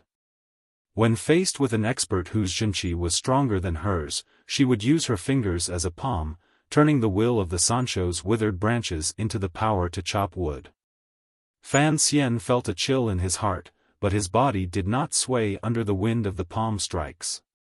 His feet were hurried, and he relied on the escaping skills he had learned on the cliffs in Danzhou to dodge each of Yi Ling's vertical palms with great skill. Perhaps it could be said that it was extremely dangerous. The wind from Yi Ling's palms grew fiercer and fiercer, and the spectators felt as if there was a cold wind blowing in all directions. It was as if there were countless knives dancing around Fan Xian, and he vaguely sensed danger. He grunted, and the tyrannical zhenqi filled his body.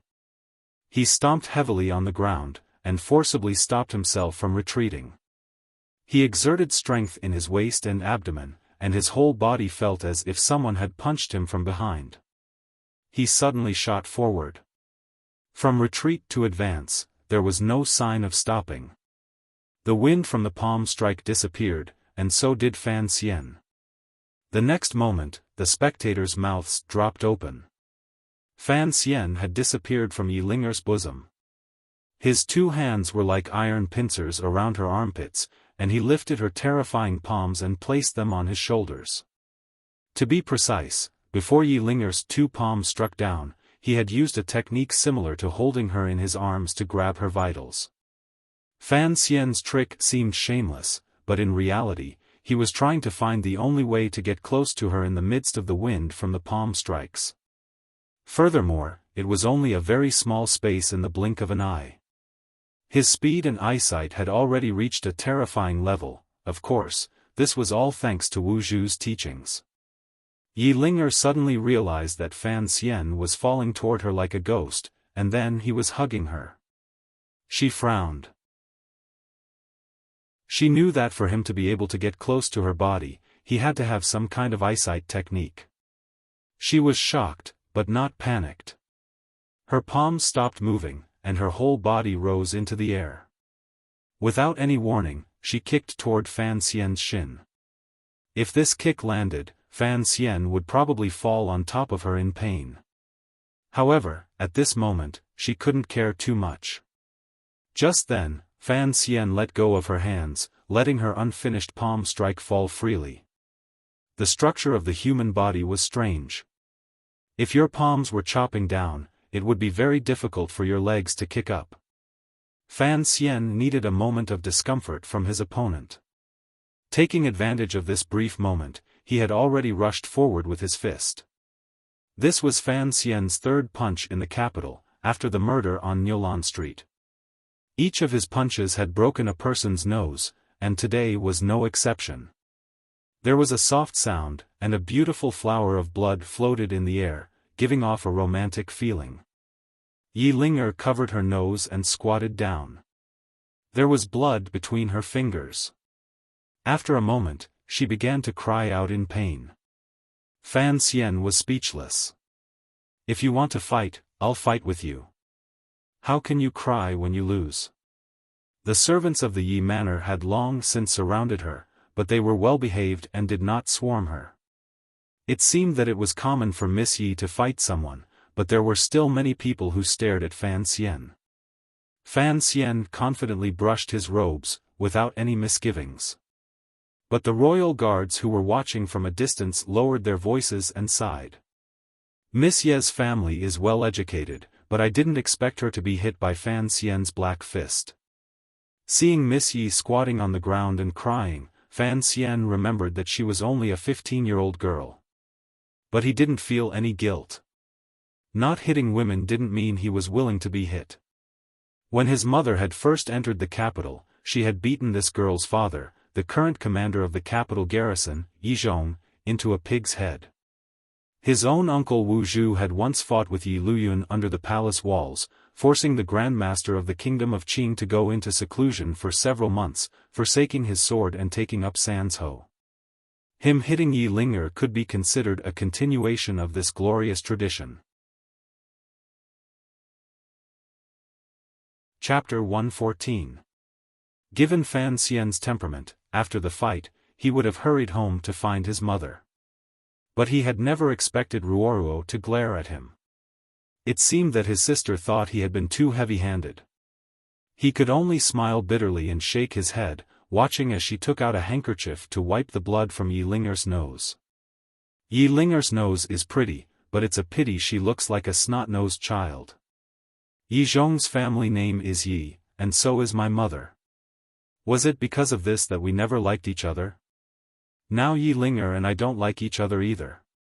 It looks like it's the legacy of our elders. Fan Xian was actually a very calm person, but the situation was awkward, and it was not convenient for him to leave, so he could only think of such things to hide his emotions. After a long time, the weeping Yi Linger finally calmed down under Ruoruo's comforting words. When she looked at Fan Xian again, there was not only hatred in her eyes, but also respect. She was, after all, a daughter of the Yi family. She was not as skilled as Fan Xian, but she would not argue. She struggled to bow to Fan Xian, acknowledging her defeat. Seeing that his opponent was straightforward, Fan Xian felt a little embarrassed. He coughed and asked casually, "What palm technique did you use just now?" "Coffin breaker." Yi Linger sniffled, and stubbornly replied, "I admit defeat, but that is only because I am not skilled enough. It has nothing to do with the martial arts of the Yi family." Fan Xian finally felt that there was something cute about this girl. He laughed. Coffin breaker is a good name.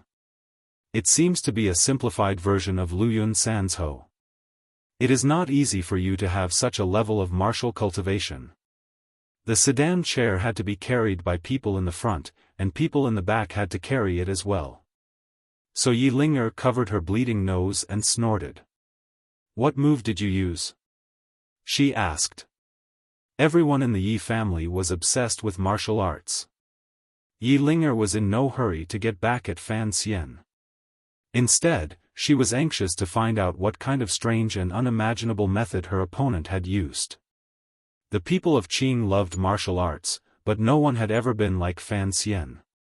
He had only relied on his zhenqi, speed, and judgment to strike first. He had relied on his understanding of the human body structure to attack the parts of the enemy that he had never paid attention to. Every little bit made a mickle. Yi Linger had never seen such a method before, but her granduncle had. Fan Xian was taken aback. His black fist didn't seem to be much of a technique, so he said, "It's just a small trick. Miss Yi, please go and treat your wounds." These techniques were the killing techniques that Wu Zhu had taught him, the techniques of identifying people that Fei Jia had taught him, and the insights he had gained from using them for the first time on Niulan Street. Fan Xian called this a little trick, and it was indeed like the name.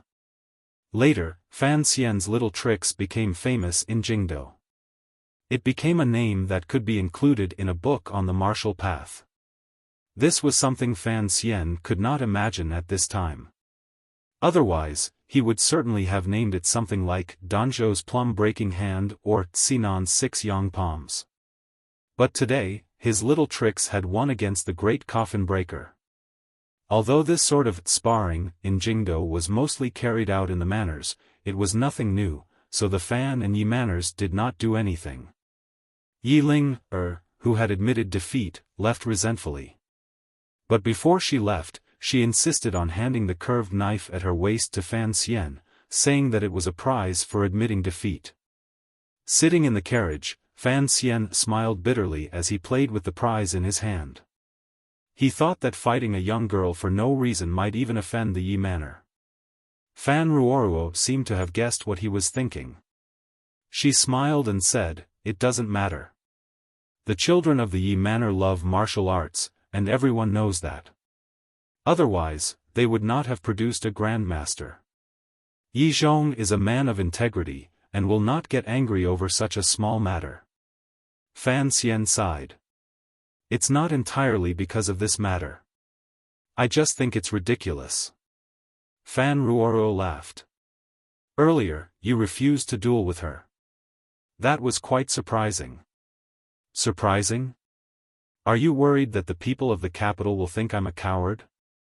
You said before that she is only a 7th level ace, and I am a strange scholar who has even killed an 8th level ace. Even if I don't fight her, will the people of the capital think I'm afraid of her? Fan Xian smiled.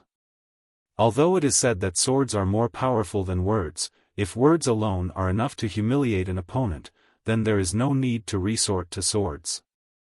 Having said this, he suddenly slapped his thigh and said in annoyance, "Fine, we've already fought. There's no point in talking about this."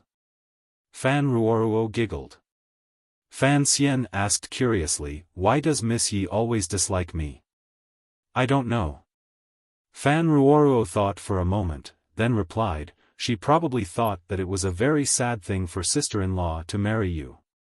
Later, although this problem didn't exist, we lied to her again. It was equivalent to using her help to let you see sister-in-law. She couldn't take this lying down." Fan Xian smiled bitterly. "I knew it. There are no secrets between friends. The key is Sir Fei's student." Fan Ruoruo continued to explain. "Last time, my brother used this name. Now it seems that many people know that our family has a good relationship with Sir Chen of the Overwatch Council. Perhaps it was because of this that they let the cat out of the bag." Fan Xian's heart trembled. He didn't want others to guess anything from this, did they? But then he thought about how many years ago the Yi family had been in the capital. Based on what he saw in front of him, it seemed that the people of the capital had long forgotten what had happened. Fan Ruoruo handed him a piece of paper. He took it and looked at it carefully, then crumpled it into a ball and threw it out the window. On the paper were a few sentences written by Wan Er. His main purpose in coming to the manor today was to discuss with his fiancée what he should bring up when he was about to visit his father-in-law. Although Lin Wan Er hadn't lived with the Prime Minister since they were young, they were still father and daughter. She knew better than an outsider like Fan Xian. The next day, the sky darkened. Dark clouds hung over the city, slightly reducing the heat of the sun. But it made the capital feel even more like a steamer basket. Fan Xian wiped his sweat and crouched on the edge of Jiazhu Street, carefully picking through the goods on the stall. Jiazhu Street was the distribution center for antiques and playthings in the capital. People who were interested in these things, whenever the weather was good, liked to come to this street to look around. Fan Xian imitated the actions of an expert. One foot on the shoulder of the road, the other on the edge of the stall's vellum. His fingers moved about randomly on the stall. More than an hour had passed, but there was no final result. The stall owner was a little anxious. But seeing that Fan Xian was dressed like a rich man, he couldn't say much. All he could do was smile. "Sir, what goods are you looking for?" "Snuff bottles." Fan Xian opened his mouth helplessly. Wan had said that the Prime Minister's favorite hobby was playing with snuff bottles, so he had hoped to find something good today. He hadn't expected that his eyes would be dazzled, and he still hadn't seen anything that caught his eye. "Well, you found the right place." The stall owner's eyes lit up and he said, "I have blue and white glaze, jadeite, amber, whatever you want. Especially the jadeite." "Very good. Look at this." He picked up a small pot. The color of the pot was green and slightly yellow. "See? It's yellow poplar green. Although it's not very old, the quality and workmanship are excellent. Do you have emerald?" Fan Xian thought that he had to pick the most expensive one. The stall owner said awkwardly, "Emerald is too precious. It's used to make snuff bottles. That's a standard only available in the palace. Although we don't really need it these days, if you want to find an emerald snuff bottle on Jiazhu Street, it'll be a little difficult. The stall owner was a very good person. He pointed Fan Xian to a large shop on the street, saying that if he wanted to find an emerald snuff bottle, he had to go there. Fan Xian thanked him, put down a piece of silver, and picked up a piece of porcelain, which he wasn't sure was real or fake. Then he got up and left. Wang Qinian watched from the side, and a smile rose on his face. He thought that Fan Xian was very gentle to peddlers and commoners, and most importantly, he was very meticulous. Entering the large shop, Fan Xian was greeted by a gust of wind. When he looked closely, he saw that it was a fan that was constantly moving. Fan Xian was very impressed. He wasn't in a hurry to ask about the snuff bottle. First, he grabbed the stall owner and asked who sold the fan. After asking, he found out that it was a new product that had come out last year. The stall owner had some friendship with the merchant, so he put it in the lobby as a living advertisement. After asking for the merchant's address, Fan Xian began to ask about the snuff bottle. The stall owner looked Fan Xian up and down. From his clothes, he confirmed the value of Fan Xian's wallet. Only then did he go into the back room and carefully take out a box. He placed it on the table and opened it. The box was covered with red brocade, and extremely soft materials supported the snuff bottles of all kinds of materials to prevent them from breaking. The stall owner didn't say much. He simply asked, "Do you want the best, or do you want the best?" Fan Xian liked this feeling. He smiled. "Of course the best." Hearing this, the stall owner closed the box and felt around his waist for a long time. Then he took out a light green jade bottle. The material was green and smooth, without a trace of flocculation. It was a high-quality material.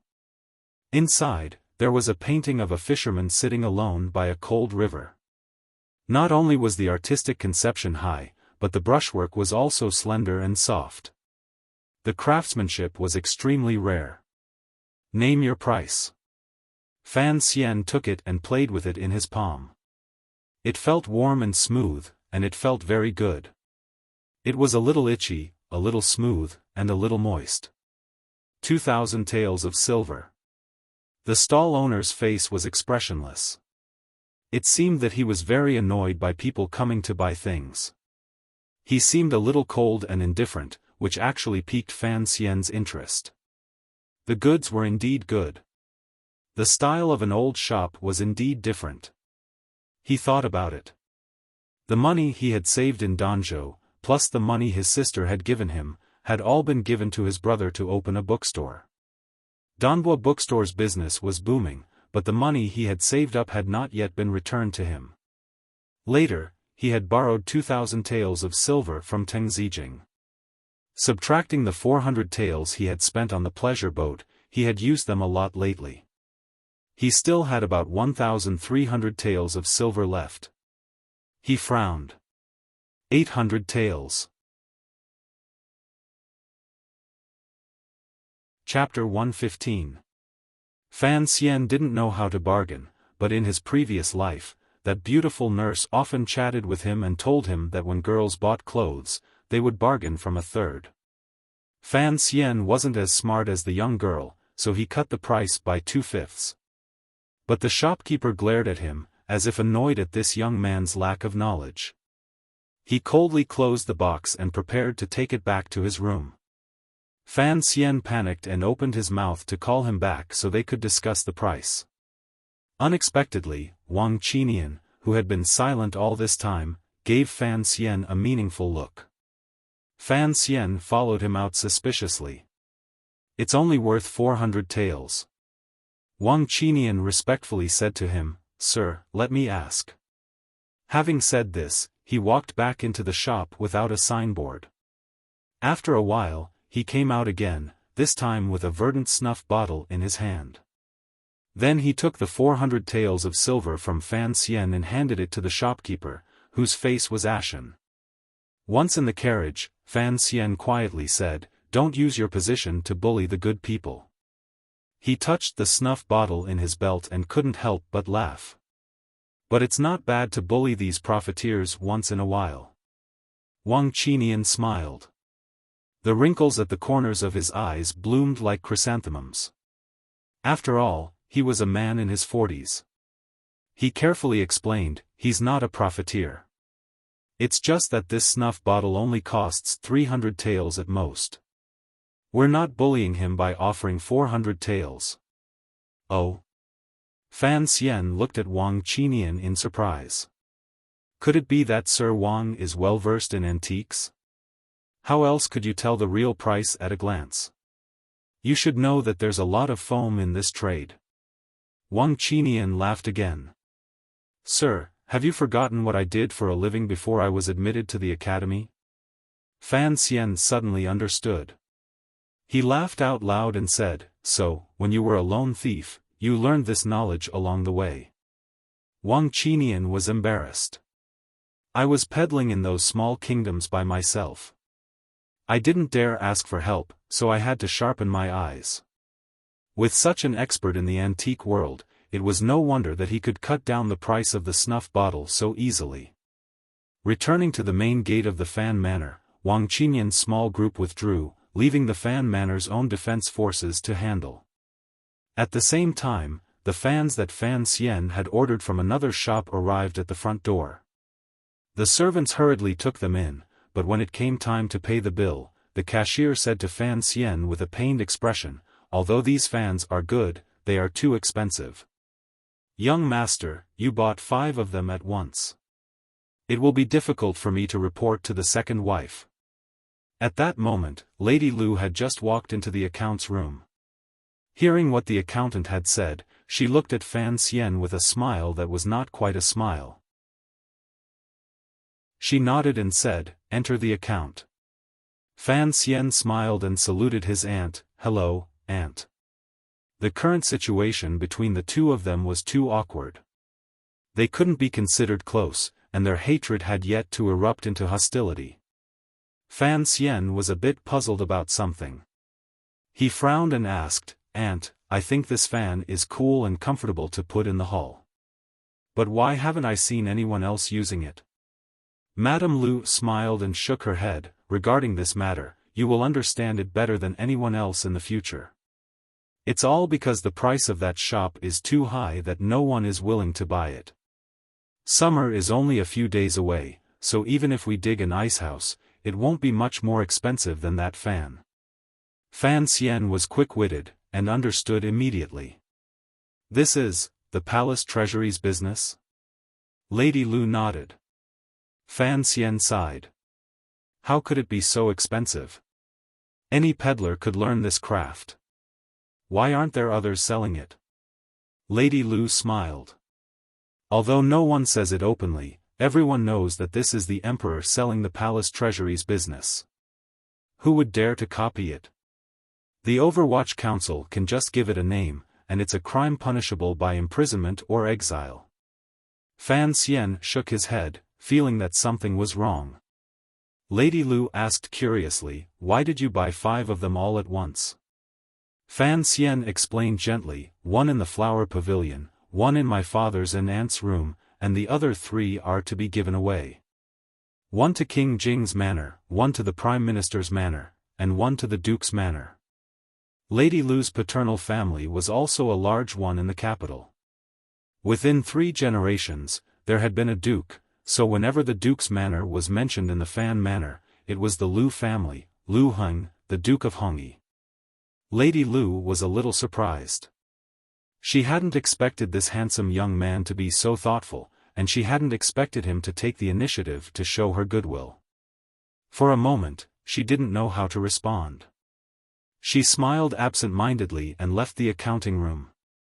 In fact, after seeing Lady Lu, Fan Xian had occasionally thought of returning the relationship between him and Lady Lu.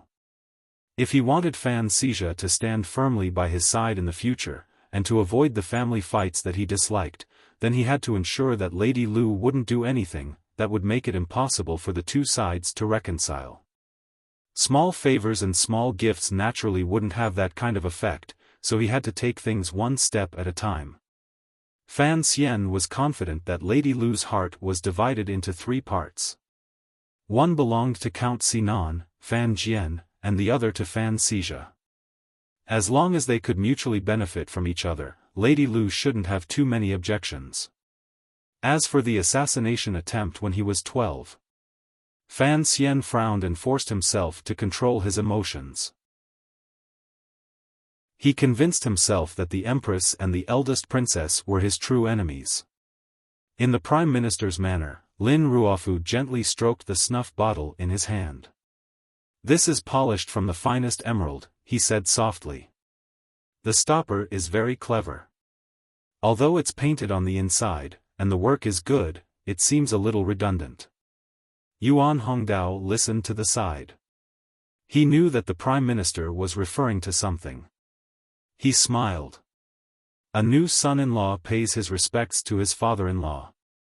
It's only right that he brings some gifts. Lin Ruofu smiled and stood up. With one hand, he opened the scroll on the table. It turned out to be a painting of an old man fishing alone by the river. The river flowed without end, and the entire painting was covered in ice and snow. Next to the painting was a poem. 1,000 mountains of birds fly, 10,000 paths of people disappear. An old man with a straw hat on a lonely boat, fishing alone by the cold river. Lin Ruofu softly recited the poem on the painting and sighed. Although the painting is ordinary, and the calligraphy isn't extraordinary, this poem is good. I've always heard that Fan Xian was famous for his poems, and it seems so. But with this poem, do you still think that he only brought the proper meaning between a father-in-law and son-in-law? Yuan Hongdao smiled bitterly. He thought that this young Master Fan was really strange. He knew that the old man had just lost his son, and that his heart had not yet calmed down, and yet he had brought such a sad poem and painting. After a moment's thought, his eyes brightened. "Sir, look here." He pointed to a spot in the painting. That spot of white ink was right beside the mountain peak. On the side of the cliff, one could faintly see 2 extremely thin and light ink lines in the snow, swaying and swaying, like a stalk of grass struggling to straighten its back in the snow. This is a dot of green on the snowy cliff of the cold river," Yuan Hongdao explained with a smile. Lin Ruofu looked at the extremely difficult to find grass in the painting, and his expression gradually softened. "It seems that even you like this young man called Fan Xian." Yuan Hongdao was not afraid of anything. He smiled. "Young Master Fan comes from a good family, is talented, and has an excellent temperament. From what you say, he sounds like a perfect person." Lin Ruofu smiled and shook his head. "If Chen can be happy when she marries him, then of course that's good." Suddenly, he lowered his voice. "But about that matter, are you really sure?" Yuan Hongdao answered very seriously. "The matter at the foot of the Tsang Mountains has already been confirmed. I heard that Fei Jie is currently negotiating with Dongyi." "Yes." Lin Ruofu half closed his eyes. "I think so too. In truth, I don't care about Fan Xian's talent or family background. I only care about his temperament and methods. As long as his temperament is good and his methods are ruthless, after I die, if he can protect the Lin family and my only son and daughter, then that's good enough." After Lin Gong's death, the Prime Minister was actually somewhat disheartened. His eldest son was an idiot, and he couldn't see his daughter for many years. But he still had to think about his officials and his clansmen, so the kind of person Lin Wan would marry was the most important thing in his mind. "How is it outside?" Lin Ruofu asked with a gentle expression. "Very good. It's even better than what you and I had imagined." "Why is the sky blue?" "Because the sea is blue." "Why is the sea blue?" "Because when light enters the sea, it turns blue." Don't listen to me. I don't know much about these things. I'm basically just talking nonsense. Why is the water in the pond clear and not blue? Because the water in the pond is shallow. In the garden, Lin Wan's eldest brother sat on a rattan chair. His fat body seemed to take up the entire chair. He asked Fan Xian curiously. His eyes were pure and innocent like a child's, but his eyes occasionally showed a bit of dullness. Fan Xian knew that the eldest son of the Prime Minister's manor wasn't in good health, but he didn't realize that Wan's eldest brother was actually an idiot. For some reason, the Prime Minister didn't want to see him. Fan Xian stayed in the back garden, but coincidentally ran into his brother-in-law, so he could only chat with him. He smiled and thought to himself, I wonder if this chubby idiot would occasionally get angry and beat me up. What's your name? Fan Xian smiled as he looked at his idiotic brother-in-law. After chatting for a while, he realized that his reaction was actually a bit slow, like a child a few years old. He was a bit adorable, at least more adorable than the accountant, Fan Xija. His brother-in-law pursed his lips, making his chubby cheeks look even rounder. 2 wrinkles appeared on the sides of his lips. My name is De Bao.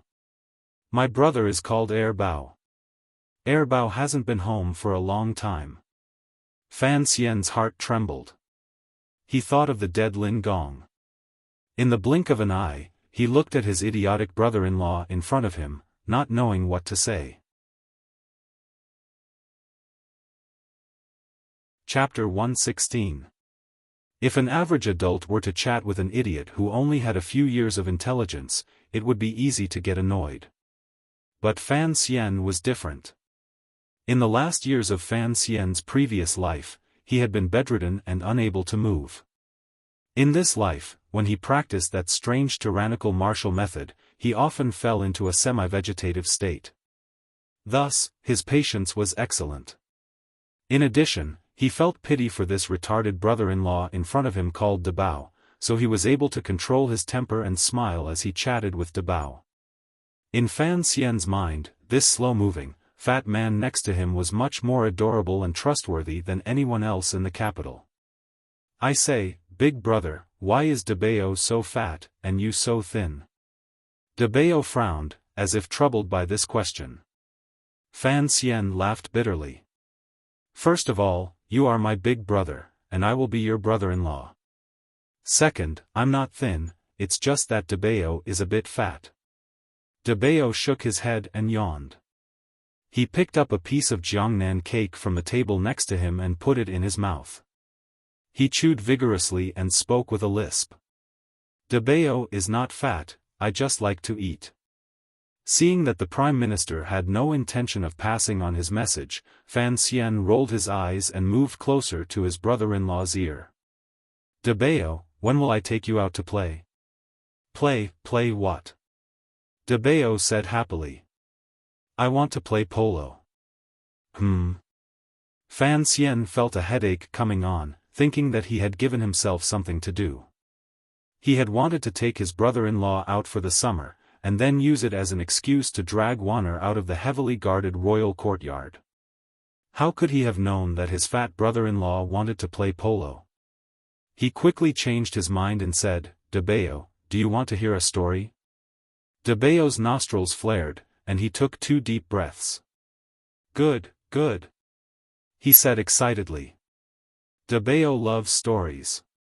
Thus, in the garden of the Prime Minister's house, a refreshing voice began to speak.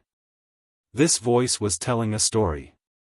The story was about a beautiful Snow White and 7 dwarves living happily in a forest. One day, Snow White went to pick small mushrooms. This is unexpected. Prime Minister Lin Ruofu looked out the window and smiled. Do you think he's faking it? Yuan Hongdao shook his head. It doesn't seem like it. Master Fan's smile is extremely sincere. It must be from the bottom of his heart. Lin Ruofu sighed. Invite him in. Fan Xian had been nervous ever since he entered the Prime Minister's private residence. When he entered the Prime Minister's private study and saw his future father-in-law's face for the first time, he couldn't help but tremble a little. After all, the death of the Prime Minister's only normal son had something to do with him. However, he still maintained a respectful and cautious expression on his face and was abnormally calm. "Greetings, Uncle Lin." Addressing Fan Xian was a very particular matter. Calling him Prime Minister was certainly not appropriate, and calling him Sir Fan was not beautiful either. Calling him uncle would not only strengthen the relationship between the Fan family and the Lin family, but also faintly show the closeness that the marriage would bring. Lin Ruofu looked at Fan Xian's calm face and was satisfied with his performance. After a moment's deliberation, he said, "I believe that Master Fan understands why I have invited you here today." Fan Xian hurriedly replied with a smile, "Uncle, please call me by my name." Lin Ruofu nodded. "Fan Xian, do you have any objections to this marriage?" Fan Xian thought to himself, what objections could he possibly have? He couldn't help but feel a little embarrassed. Seeing his expression, Lin Ruofu felt even more at ease. He smiled. "As you can see, after Gong passes away, I only have one son and one daughter. Chen is to be married to you. You must treat her well." Fan Xian lowered his head and replied in a low voice, without any hesitation. "The older generation will pass away one day." Lin Ruofu suddenly spoke in a clear voice. "If I were to be presumptuous and say that one day in the future, I entrust my son to you, would you be able to bear the responsibility?" Fan Xian thought for a moment, then stood up. He cupped his fists and bowed. "Of course. In the future, we will be considered one family, so there are some things that I can say in front of you." Lin Ruofu looked into the young man's eyes, as if he wanted to see into the depths of his heart. "Although Wan and I rarely see each other, she is still my daughter. Her surname is Lin, so we must consider the interests of the Lin family. Once the marriage is over, I believe Count Sinan will understand that our two families will share the same life and glory. I hope that in the future, whether in court or in the wilderness, you will firmly remember your position. From now on, you will not only protect the Fan family, but also the interests of the Lin family." His words were blunt, but it was the only way to show that the Prime Minister had finally given his approval to the marriage. Fan Xian felt a surge of joy in his heart. Although marrying Wan was a matter handled by the palace, to have his father-in-law's approval would naturally make it more legitimate. But thinking about the other meaning behind these words, Fan Xian couldn't help but feel a headache coming on. This father-in-law, whom he had just met, had clearly abandoned the Eastern Palace, but he didn't know if he was preparing to lean on the side of the second prince. Everyone knew that Fan Manor and King Jing's Manor were the second prince's supporters, but Fan Xian knew that his father's thoughts were much more complicated. After the successful trip to the Prime Minister's manor, Lin Wan finally found an opportunity to enter the palace. She showed her filial piety to the Empress Dowager for half a day, and somehow managed to persuade her uncle, who was usually stone-faced, to receive an edict. She was finally able to leave the royal courtyard and go for a stroll. Under the careful care of Fan Xian and the royal doctors, Lin Wan's recovery was excellent. She could already go out for a walk. Although the root of her illness had not been cured, it was not a good idea to hide in the small building all the time. So when he heard that the palace had finally lifted the ban, Fan Xian was overjoyed. Early the next morning, he took his carriage and all the things he had prepared and rushed to the royal courtyard to wait. After some time, the courtyard finally became lively. First, a few guards led the way, then a few old nannies led the way, and a few pretty maids led the way. Finally, Lin Wanner leisurely walked out with the support of the head maid, Siki. Lin Wanner wore a refreshing white dress and a bamboo hat on her head. This kind of hat was extremely light, and under the hat was a thin layer of gauze. It blocked the sunlight and also covered her beautiful face. Only the faint smile on her face and lips could be seen. Fan Xian went forward to greet them, but the old nannies became nervous when they saw this new son-in-law. They stood in front of the princess like they were fighting a flood, and stared at him fiercely with eyes like lightning. Fan Xian was furious. He thought to himself, I'm in love and I have to be disturbed by you guys. If you really annoy me, I'll give you some laxatives. I'll glare at you until you can't leave the toilet.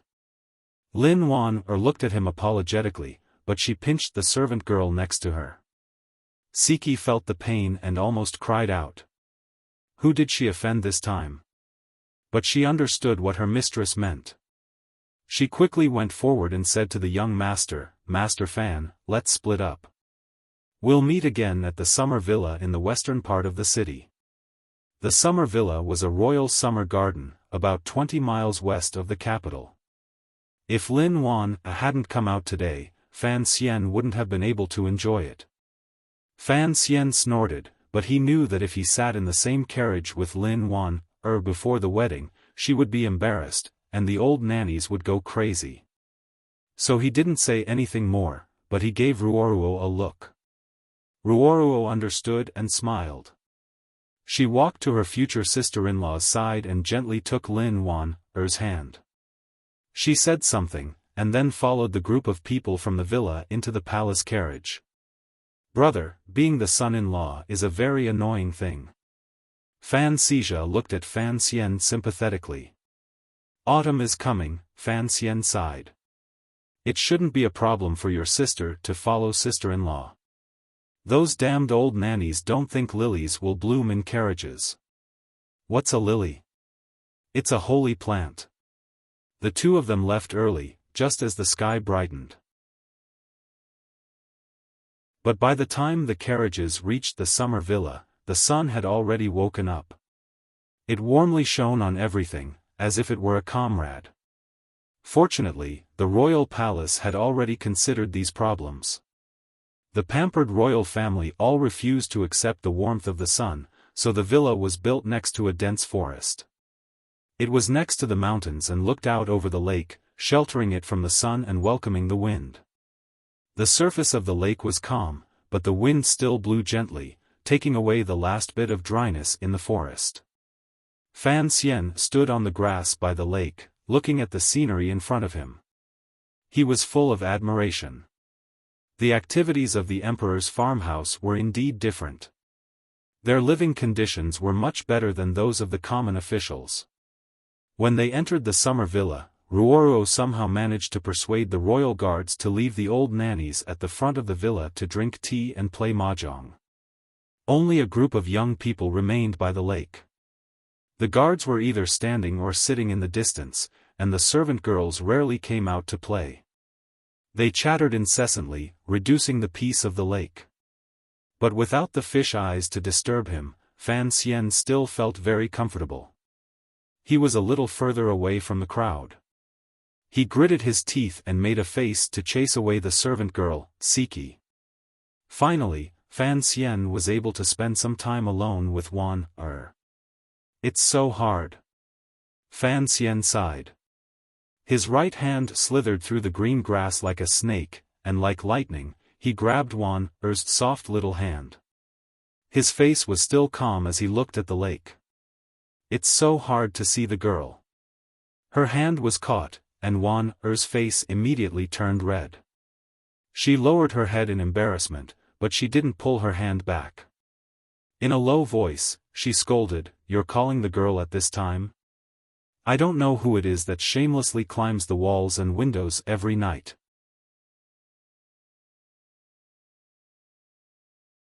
Chapter 117. Fan Xian chuckled and didn't argue. He just used the tip of his finger to scratch the palm of his fiancée. Although he was an old virgin who had lived 2 lives, he was still a member of the new generation who had been nurtured by Takashi Kato. How could Lin Wan resist these little tricks? The girl felt a burst of panic and couldn't sit still. Fan Xian moved closer. "Why don't you lean into my arms? Big brother really has a way." Fan Xizha refused to get out of the carriage. He thought there were too many mosquitoes in the grass. He looked at the couple by the lake and sighed in admiration. "We've only just met our future sister-in-law, and we can already sit together. If we stay a few more hours, won't we have to consummate our marriage ahead of schedule? Fan Ruoruo burst out laughing. Although she knew that her brother would occasionally visit her sister-in-law at night, she didn't know how often Fan Xian and Lin Wanner met. So when she saw this scene, she was surprised and impressed. "Come down and help unload the things." Ruoruo patted Fan Xija on the head and smiled. "It's not good to let the guards do it." Fan Xija stared at her. "What are the servants for?" Fan Ruoruo smiled. "They're just maids. They're not as strong as you." For some reason, seeing Fan Ruoruo's faint smile made Fan Xija, the spoiled brat, feel an inexplicable fear. He obediently climbed down from the carriage and began to help the delicate maids unload the things. It was no wonder that Fan Ruoruo wanted his help. Fan Xian had brought a lot of things with him on this trip, and it took the maids and Fan Xija half a day to unload them. Fan Xija wiped the sweat from his forehead and shouted to the lakeside, "Big brother! Unload all the things." "What are they?" Fan Xian, who was sitting by the lake, heard the shout, and only then did he remember these things. He slapped his forehead and apologized to Wanner with some embarrassment. He stood up and brushed the grass off his bottom. He walked to the side of the carriage and began to give orders to everyone on how to arrange things.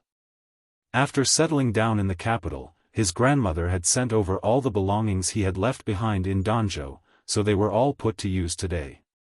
There were 3 handmade tents, an iron barbecue grill, a few pieces of iron mesh, a bag of pepper and cumin, some salt, some bamboo sticks, some eggs, a few freshwater fish, a big pile of radish and tofu, and a bag of fine charcoal. In short, it was a complete barbecue grill. A maid pointed at the pile of rags and asked curiously, "What is this?" Fan Xian kindly explained, "A tent." The servant girl was very eager to learn. "Is it used for marching and fighting?" Fan Xian smiled slightly and said, "You can also watch the stars by the lake at night." Seeing the amiable smile on young Master Fan's face and the warmth in his bright eyes, the maid was no longer eager to learn. She shyly covered her face and went somewhere else. After the charcoal fire was lit, someone came over to take over. Fan Xian moved a rock and sat by the iron mesh, carefully smearing sauce and condiments on the fish. A bamboo skewer passed through the fish, and a faint aroma wafted through the fire. He sniffed and looked at Wanner, who was sitting alone by the lake in the distance. He smiled slightly and did not put too much flavor into the fish. After he finished grilling 3 skewers of fish, he gave one to each of his siblings and walked over to the lake, sitting next to Lin Wanner. "Here." Fan Xian smiled warmly. Lin Wanner looked at him suspiciously, wondering if his cooking would be good. She took it and carefully put it to her lips, then chewed it slowly. Her eyes gradually brightened, and she looked at Fan Xian and giggled. She did not even have time to praise him before she began to eat. But the fish was too hot, and she could not bear to let it leave her lips. She stuck out her tongue because it was so hot, and her free hand kept fanning her mouth as she exhaled. She was cute, really cute, and could be loved. Fan Xian looked at her fleshy lips, and for some reason, he thought of the chicken leg they had first met in the Temple of Qing. "Chen, he teased, I've brought you plenty of chicken legs these days. Why are you still so greedy?" Lin Wanner puffed up her cheeks and said angrily, "If I had known your grilled food would taste so good, I wouldn't have eaten that cold chicken leg." Fan Xian laughed heartily and almost fell back. His fiancée's temperament was really interesting. Sometimes she was extremely shy, lowering her head and not daring to look at him. Sometimes she would have a little temper that added to the fun. Her sickly body liked to play the tiger cub. It was still that one word, Q, 2 words, cute, 3 words, kawaii. Lin Wanner turned her head and saw that the barbecue stall was much livelier than the one by the lake. Fan Xijia had long since finished the fish in his hand, and was instructing a servant girl to grill some corn for him to eat. Only Ruoruo ate in a more graceful manner. As she ate, she walked through the woods. It was hard to tell whether she was enjoying the scenery or thinking about something. Her gaze fell on the pile of things that had been unloaded from the carriage, and Lin Wanner felt that her fiancé was a bit strange. She asked curiously, "In the past, when we went out to play, we mostly ate at the manor. I've never seen the servants so happy, and the things you brought today, no matter how you look at it, are a bit strange?" Fan Xian smiled and explained, "Although they are all servant girls, they are all serving maids who follow you around every day. They live a life of luxury. How many of them have actually cooked for themselves? Today's barbecue doesn't necessarily taste all that good, but it's better to cook for yourself. It feels different, and the reaction of the taste buds is also different." Taste buds? Lin Wanner was a bit confused. She stared at Fan Xian with wide eyes. There is a small organ on the tongue that can sense flavors. Fan Xian knew that it was difficult to explain. After all, the naked eye was not as good as a microscope, so he casually explained, "The back of the tongue tastes bitter, and the front of the tongue tastes sweet. That's why." Lin Wanner chuckled. "No wonder you are Master Fei's student. You are so clear about these things." Hearing her mention Fei Jie, Fan Xian felt a bellyful of anger. After all, they were master and disciple, and they had a good relationship.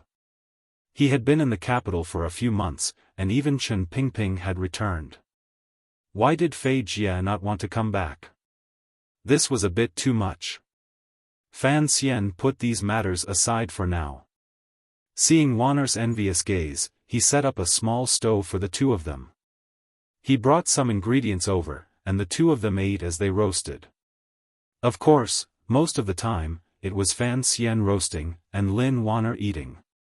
Surrounded by the fragrance, the fiancé launched a gentle attack on the ingredients over the warm charcoal fire.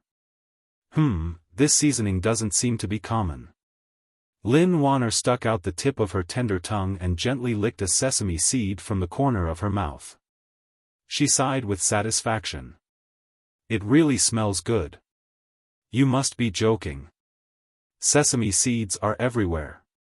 This bit of cumin is not easy to find." Fan Xian thought to himself.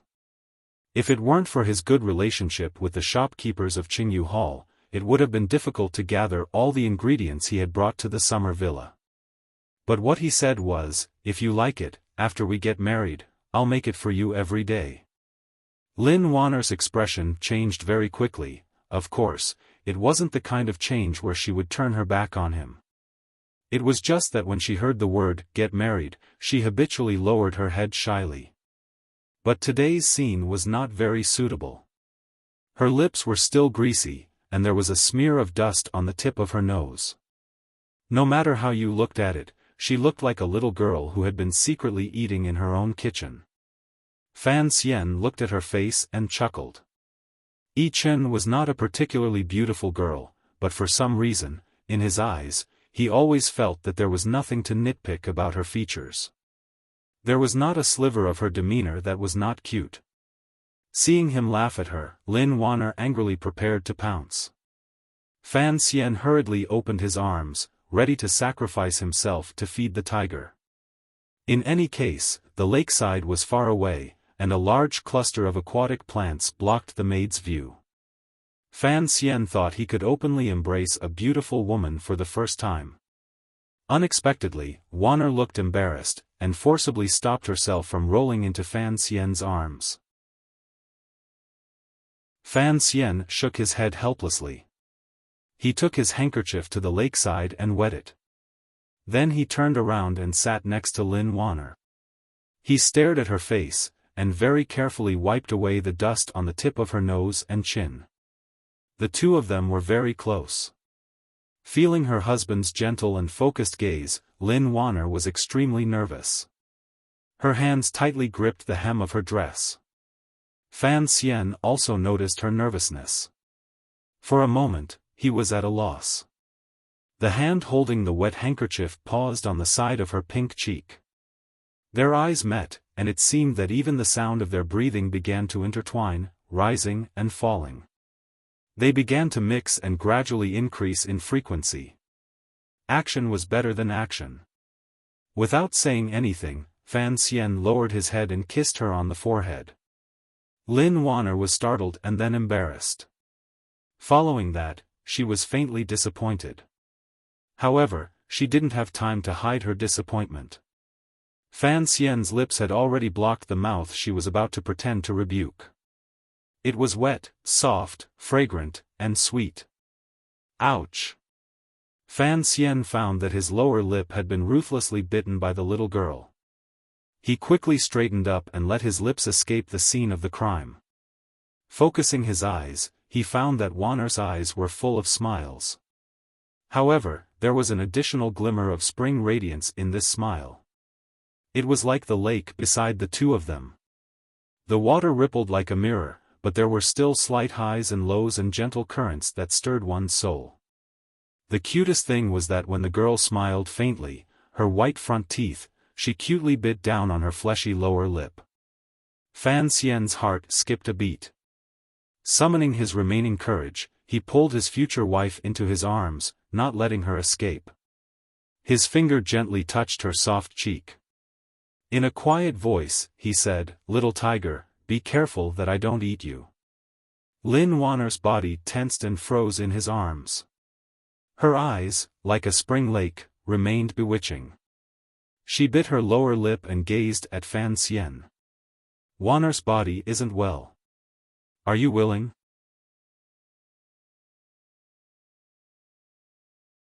Chapter 118. If he was willing, how could he gain without giving up? But Fan Xian looked at this little wife who was allowing him to taste her. It was impossible for her to transform into Wuxia. His heart was already burning. If he let go now, Fan Xian would despise himself. Eating was eating, there was no need to be polite at the dining table. So the two gradually merged into one person. Although there were trees and water blocking the view, the lake and the mountains were bright and beautiful. The scene of the young couple being intimate was always faintly seen by the servant girls. The servant girls were clever and moved their gazes away. Some bent over to flip the meat, some turned their backs and pretended to check the girl's makeup box, and some didn't know what to do. They could only lower their bodies and call out softly, pretending to be a poor girl with a sprained ankle. Fan Xian was chewing and didn't notice the demons quarreling by the lake. Ruoruo was walking by the forest to digest her food and didn't seem to see this side. And the reason why the servant girls didn't cough dozens of times to prevent such an immoral thing from happening was because of Fan Xian's spoon-feeding policy these days. If one wanted to plot for state affairs, one had to bribe the head of the eunuchs. If one wanted to plot for family affairs, one had to bribe the personal servant girls. Fan Xian understood this deeply, so these days, he rewarded them every once in a while. Relying on his position as an assistant minister of the Ministry of Revenue and the fact that Danbo bookstore was constantly raking in money, he was very generous. The servant girls were very happy, and they had long tilted the scales in favor of their future son-in-law. After an indeterminate amount of time, the two people by the lake finally separated with difficulty breathing. They were panting, and their hair was slightly disheveled.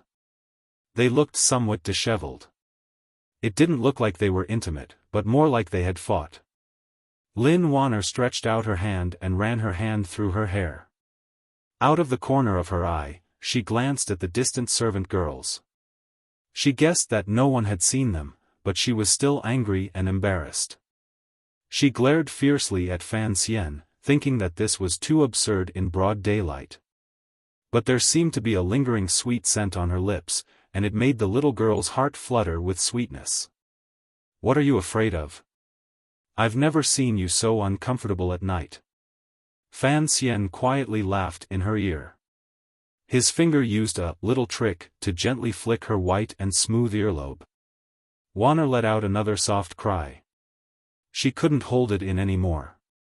She clenched her small fist and punched him in the chest. She murdered her husband. In his previous life, Fan Xian and his companions had long since grown tired of this joke. But saying it to his real fiancée by the lake gave him a different feeling. Wanner snapped at him, and Fan Xian felt a sharp pain in his wrist. He forced himself not to cry out. He smiled bitterly and said, "It's not a fight between fairies. Why are you so fierce?" The story of the fairies fighting came from the 73rd chapter of The Dream of the Red Chamber. The silly big sister picked up a sachet from the Grand View garden. On the sachet was an embroidered image of a naked man and woman hugging and sitting cross-legged. The silly big sister did not know that it was an erotic painting and thought that the fairies were fighting. Later, she casually handed it over to Madame Xing, which led to the scene of the Grand View garden being raided. Originally, no one in the kingdom of Qing should have known this story.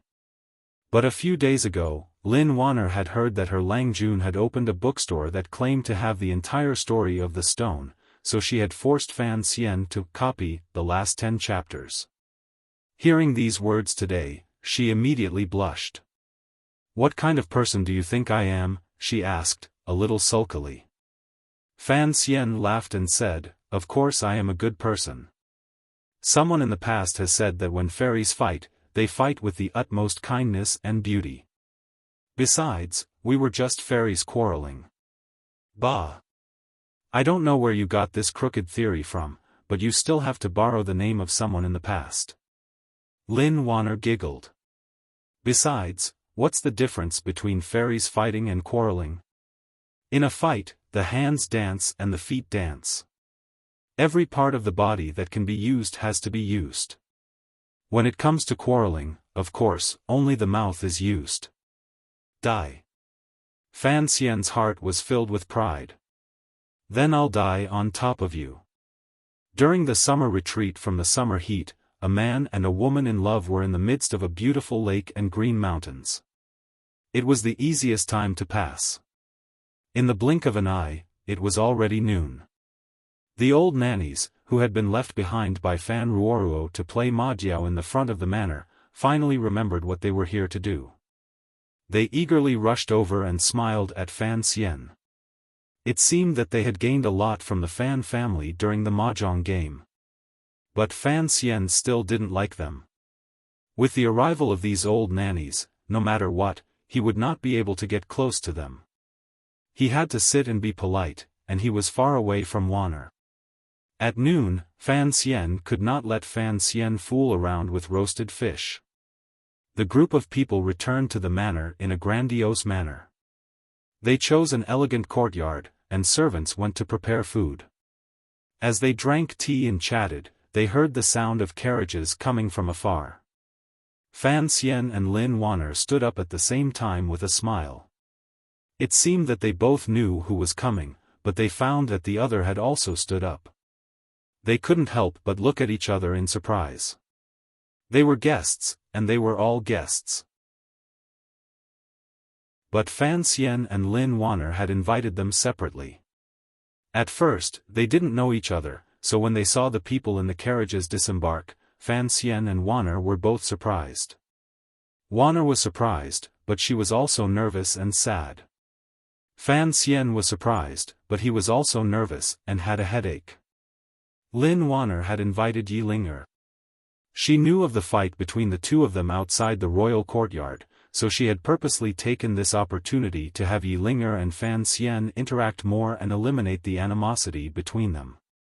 She also wanted to be the mediator between the two of them. Fan Xian naturally understood Wanner's intentions. He smiled and went forward, cupping his hands in salute. "Greetings, Miss Yi." After what had happened that day, Yi Linger's nose was still sore, but she showed no signs of bashfulness. Instead, she cupped her hands in a chivalrous gesture. "Greetings, Master Fan. Master Fan is skilled, and I am impressed." Fan Xian chuckled, but he had a strange feeling in his heart. Were they going to shoot a historical film in ancient times? Fan Xizha watched Yi Ling'er disembark from the carriage and greet his brother. He lowered his voice and said to Ruoruo, "Sister, I understand. My future sister-in-law wants to be a mediator." Fan Ruoruo made a sound of agreement. She smiled and prepared to go forward to greet her brother. Unexpectedly, she heard what Fan Xizha said next, and stopped in her tracks. She heard Fan Xizha say lewdly, "I'm afraid that when your sister-in-law opens the door to welcome guests, she wants to welcome a younger sister." Fan Ruoruo spat and knocked Fan Xizha on the forehead. She scolded him in a low voice. "Let's not talk about my brother's intentions. Even if he wanted to marry, with Miss Ye's status, would she be a concubine?" In her heart, it didn't matter who her brother married, as long as he liked her. In this regard, it was similar to Fan Xian's expectations of her. A fat man disembarked from the other carriage. With the help of a maidservant, he looked around in a panic. Fan Xian gave Ruoruo a look, indicating for her to take Yi Ling'er to rest. With one hand, he gently tugged on Wanner's sleeve. Lin Wanner looked at the fat man and couldn't help but cover her mouth with her hand, but she still let out a soft cry. When she turned her head to look at Fan Xian, her eyes were full of gratitude. "Go." Fan Xian encouraged her with a gentle smile, and the two of them walked over to the carriage. When the fat man saw Fan Xian, his originally frightened expression immediately turned into a wide smile. The already wide space between his brows immediately became even longer. He moved forward a few steps and pulled Fan Xian's hand. "Little Xian, so it's you. Debao, didn't we agree not to call me that?" Fan Xian said with a pained expression. Lin Wanner was a little sad. She thought that her silly brother, whom she had only seen a few times, seemed to have forgotten her. But hearing Debao call Fan Xian, she couldn't help but laugh. "Little Xian?" Fan Xian nodded helplessly. "Thank you." Lin Wanner looked at Fan Xian, moved. "You know it's not convenient for me to see him." "I know." Fan Xian smiled. He turned and patted Debao on the shoulder. "Debao, there's no polo today, but there's something else to play with." The courtyard was at the bottom of the hill. It was wide open, and they could see the blue lake in the distance. Debao sniffled and shook his head. "Little Xian, the water is green, not blue." Fan Xian sighed. "Because the water isn't deep enough." "Then let's go see how deep it is." Fan Xian's wishful thinking was to bring Debao over today. 1. It would prevent his brother-in-law from being bored at home all day, and 2. It would give him to Fan Xizha to play with. In any case, they were just two children. How could he know that Fan Xizha had an innate sensitivity to things like being taken advantage of? As soon as he saw a big idiot, he hid far away. Fan Xian could only helplessly walk down the hill with Debao by the hand. He thought to himself that lunch was probably over. Just as the silly son-in-law and uncle were about to walk out the door, Debao suddenly turned his head and looked at Lin Wanner seriously. "Sister, why didn't you come?" Lin Wanner was startled at first, and then her heart ached. It turned out that her silly brother, whom she had only seen a few times, still remembered that he had a sister like her. She hurriedly responded and stepped forward to hold Debao's other hand. Night fell. The faint sound of mahjong tiles falling to the ground could be heard in the distant attic. The guards gathered in one place to drink. The world was peaceful, and they all let down their guard. The servant girls were tired from playing during the day. After drinking a few cups of yellow wine, they went to sleep. As for the masters they served, they had long since withdrawn their curtains to rest. Occasionally, frogs croaked from the pond by the forest, and the occasional sound of fish breaking through the water could be heard in the lake. It made the imperial summer villa even more peaceful. In a remote place near the lake, there was a tent hiding from the moonlight. It was quietly hidden in the forest, receiving the night breeze from the lake. It was the middle of the night, when no one was whispering. In the tent, a young couple were whispering to each other. Chapter 119. Aren't you afraid of Si-Chi finding out that you carried me out like this? She sleeps so deeply every day. I don't even need to use the sleeping incense. I don't think she'll wake up. But, it's a bit embarrassing. Just to look at the stars. Can you believe what you say? Then what are you going to do, Wan? Fan Xian looked at her face with an evil smile. The moonlight outside the tent was not bright, so Lin Wan's face was particularly hazy and beautiful. Lin Wan wrinkled her pretty nose and faked a sigh. What can I do if I let a big pervert like you steal people in the middle of the night? Fan Xian also sighed. I'm also worried that if we keep sneaking around like this, after we get married, what if we go back to our bedroom and I don't know how to use the door? What should I do then? Lin Wan spat at him.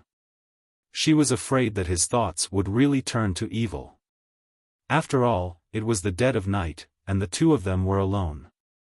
If he really wanted to do something, she would be powerless to stop him.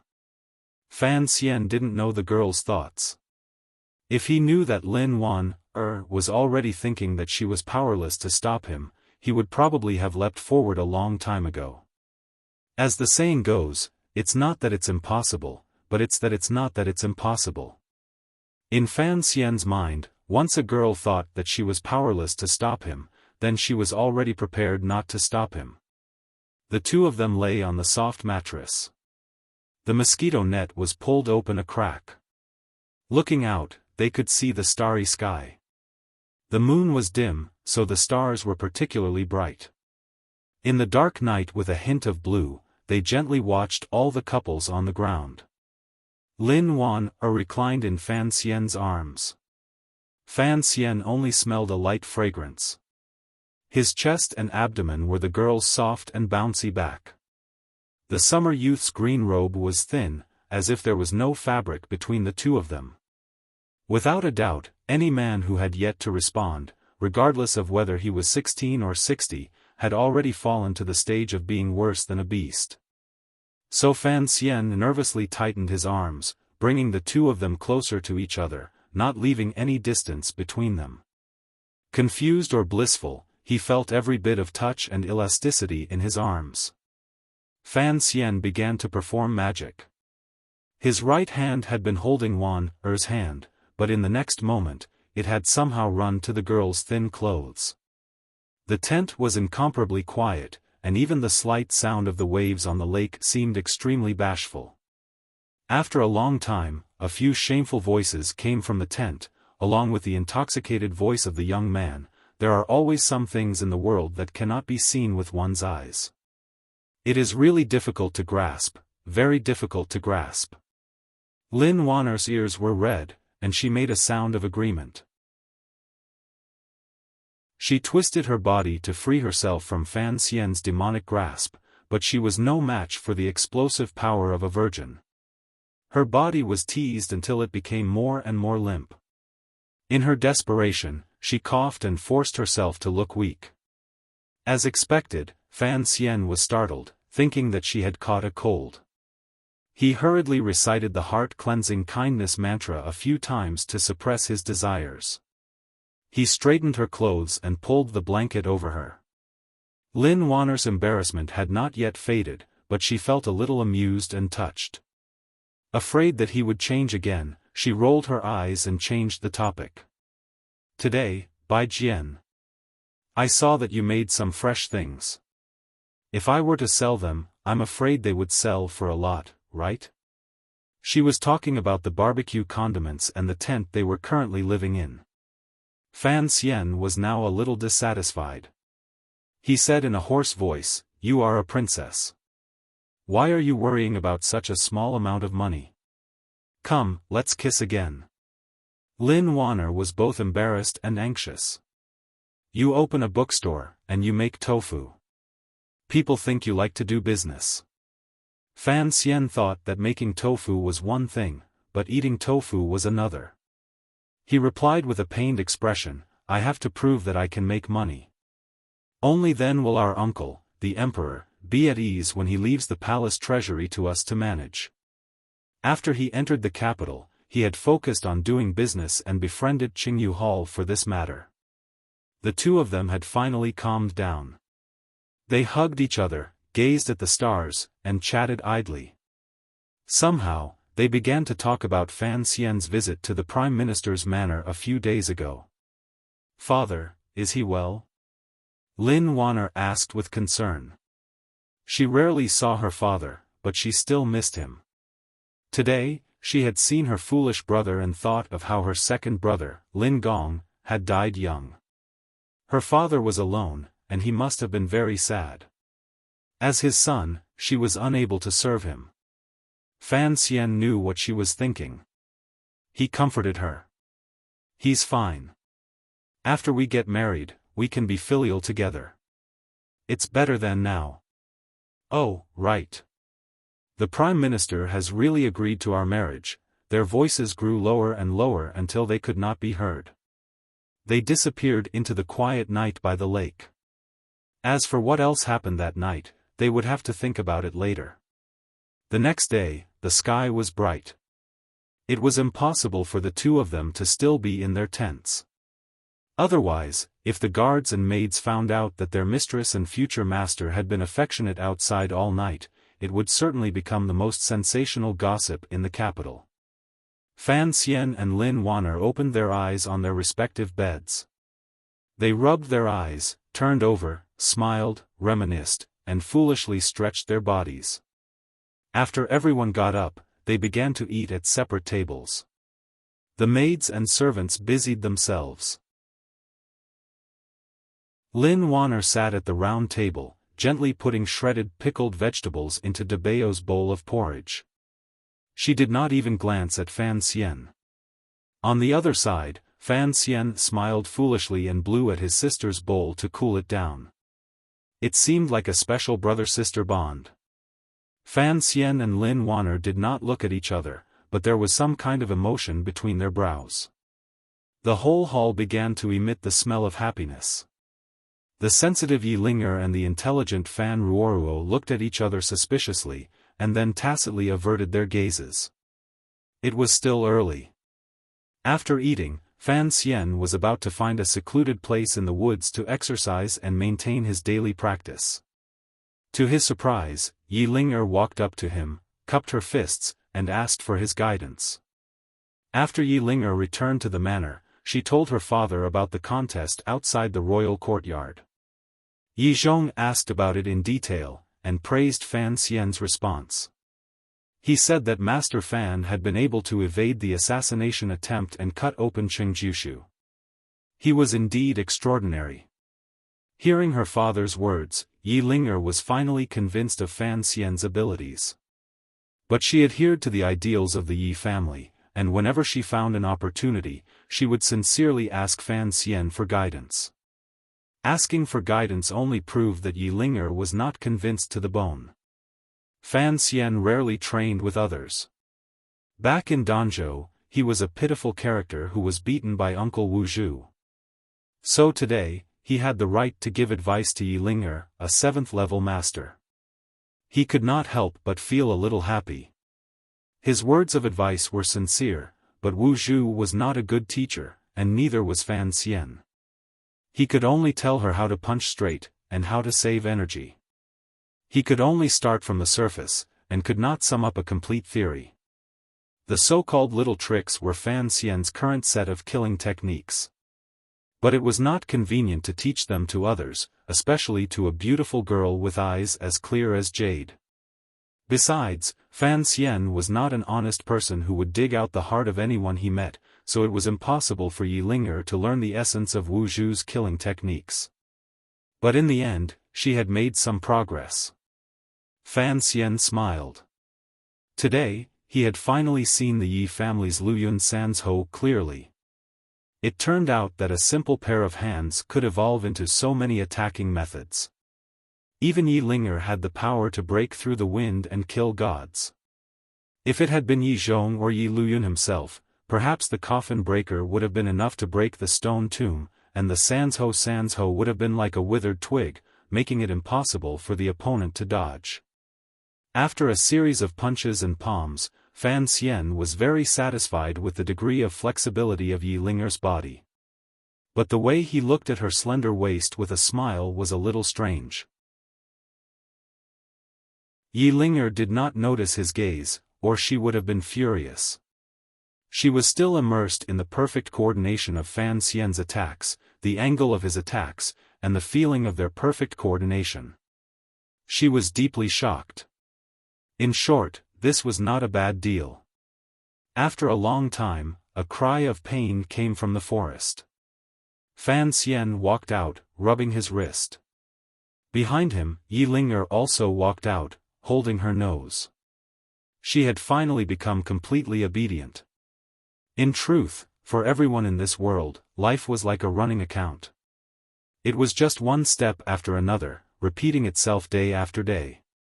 It was inevitable that it would be a little boring. But these two things, power and wealth, seemed to guarantee that a running account would occasionally have some new numbers appear.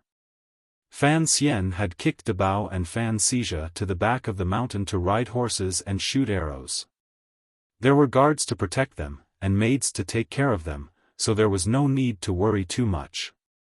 Now, in the summer resort, there was only him, and the three girls, Wanner, his sister, and Yi Linger. Sitting in the courtyard, sipping tea and listening to music, Fan Xian smiled as he watched a beautiful girl sing in a low voice. Power was a good thing, he thought. If a princess wanted to hear a song, she could immediately call someone from the capital to sing for her. This girl was a true singer, and with her beautiful voice, she could roam the courtyards of the nobility in the capital. She was also someone who was virtuous. It was only at this moment that Fan Xian realized what it meant to be a man of the kingdom of Qing. He had to fight for power and wealth for the people around him. If he wanted to maintain a seemingly happy and peaceful life, and not become a bandit on the border, or a hard laborer in a brick kiln, perhaps there were some things that were worth giving up. He was a selfish man, he often reminded himself of this. In front of the mountain hall, the girl called Sangwen had a clear and crisp voice. It mixed with the cool breeze, passing through the hall and lingering on the beams. Before and after winter, there were several villages. North of the stream, south of the stream, on the lonely mountain at the top and bottom of the tree. Where does fragrance come from in the cold wind? Suddenly, we meet in silk garments. When one wakes up from a drunken stupor, the mournful sound of the flute breaks one's heart, and the faint yellow moon.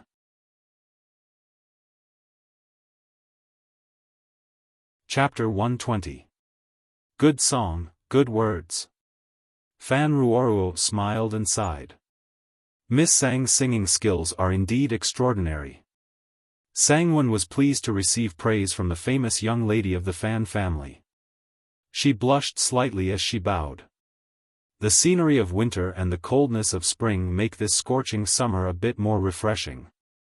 Lin Wan nodded in agreement. Fan Xian had been reborn in the kingdom of Qing for 16 years, but he still didn't like to listen to songs. He often missed Yang Zongwei's singing from his previous life. Thinking of Yang Zongwei, he thought of He Zongwei, who had often come to Fan Manor to pay his respects. He frowned, and for some reason, he loathed that gifted scholar. But the line in Sang Wen's song, suddenly meeting in a white silk robe, had stirred up something in him. The white silk robe consisted of white silk sleeves and a thin silk undergarment, as plain as a white plum blossom. And when he had first met Wan in front of the incense burner table in the temple of Qing, hadn't she been wearing a white robe, like a plain plum blossom? But that winter plum blossom had the smell of a chicken leg. Fan Xian unconsciously looked at Lin Wan and found that she was also looking at him. When their eyes met, Fan Xian smiled, and Lin Wan blushed slightly. Although Yi Ling had long since acknowledged Fan Xian's abilities, seeing the dark ripples in front of her still made her feel uncomfortable. She coughed. I don't really like listening to songs. Fan Xian laughed. It seems that Miss Yi and I are both coarse people.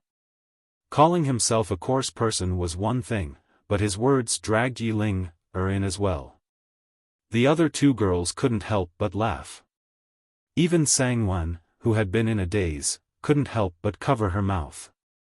Fan Xian was the only man in the mountain hall. Beside him sat his sister and Wan Yi Ling sat next to Wan and the atmosphere was filled with the faint scent of a young girl. It made Fan Xian feel very good, and he sighed that his life had not been in vain. As long as Princess Rojia wasn't by his side, Fan Xian thought with some fear. Young girls were the most beautiful things in the world, but if they always looked at you as if you were a husband in 10 years, then that wasn't good. At that moment, Sang Wen suddenly gathered her courage and curtsied. I would like to ask Master Fan to say a few words. In the capital, artists competed with their extravagance and the level of their fans. It depended on whether the people who listened to their songs were princes or dukes.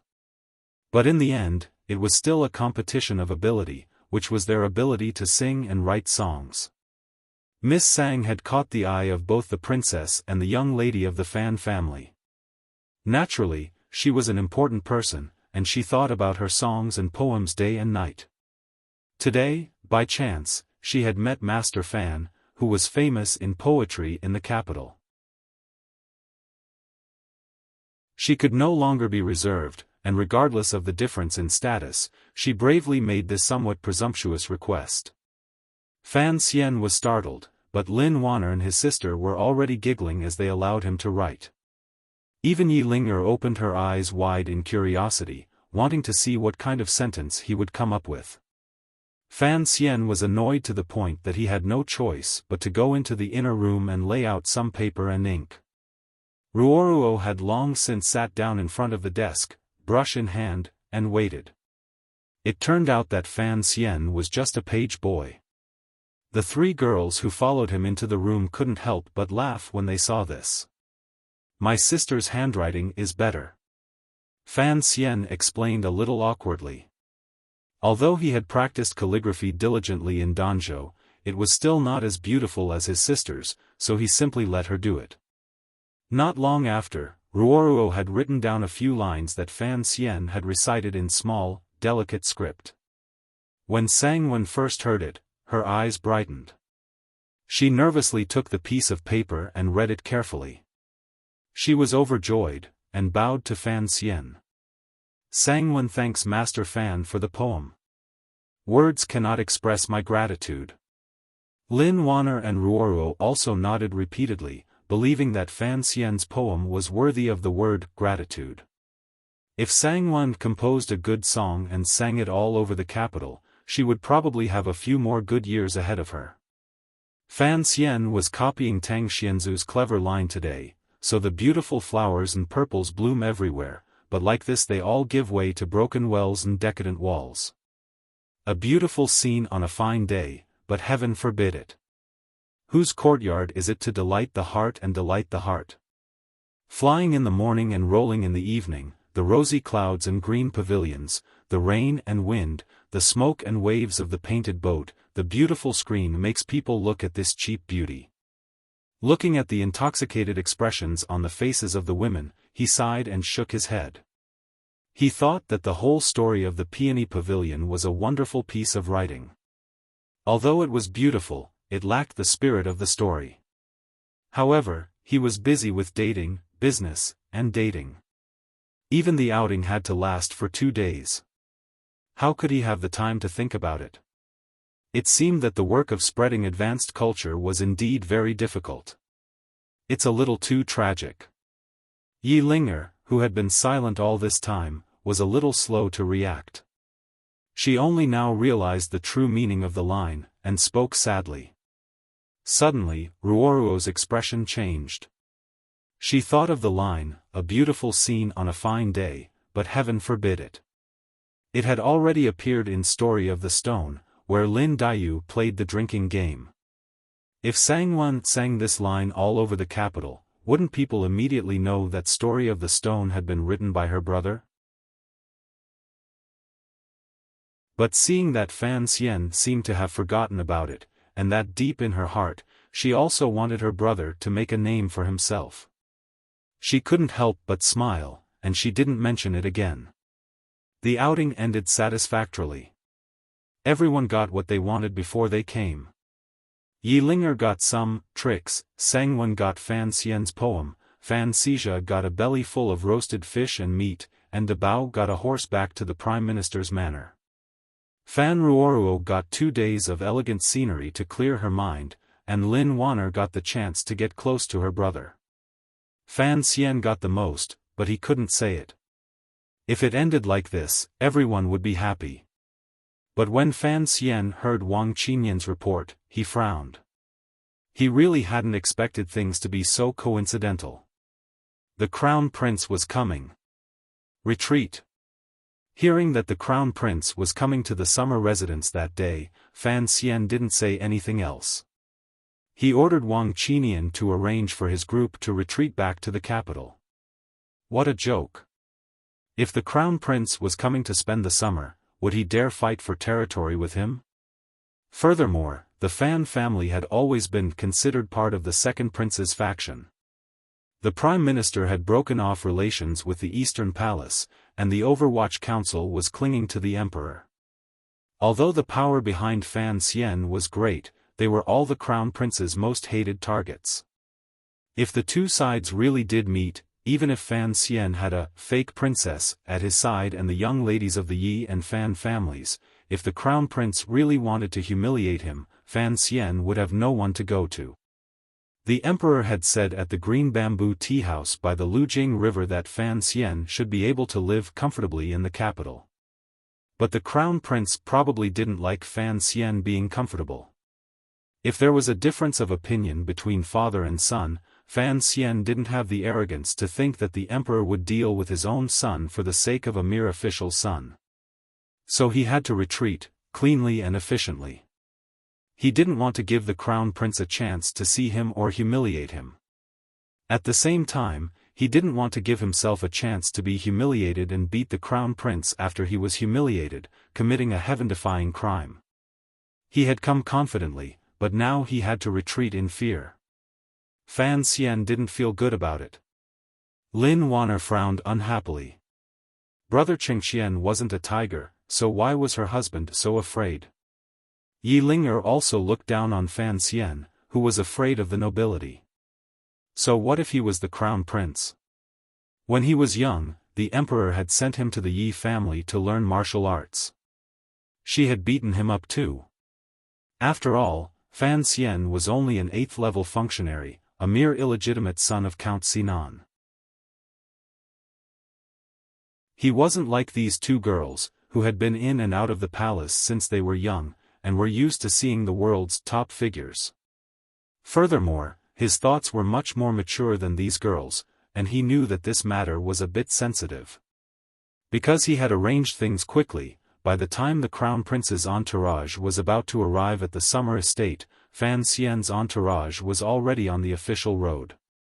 The two sides brushed past each other. At that moment, a gong rang out, as if a performance was about to begin. The Crown Prince's entourage stopped, and a palace guard called for Fan Xian's entourage to stop as well. Fan Xian lifted the curtain of the carriage and looked out expressionlessly.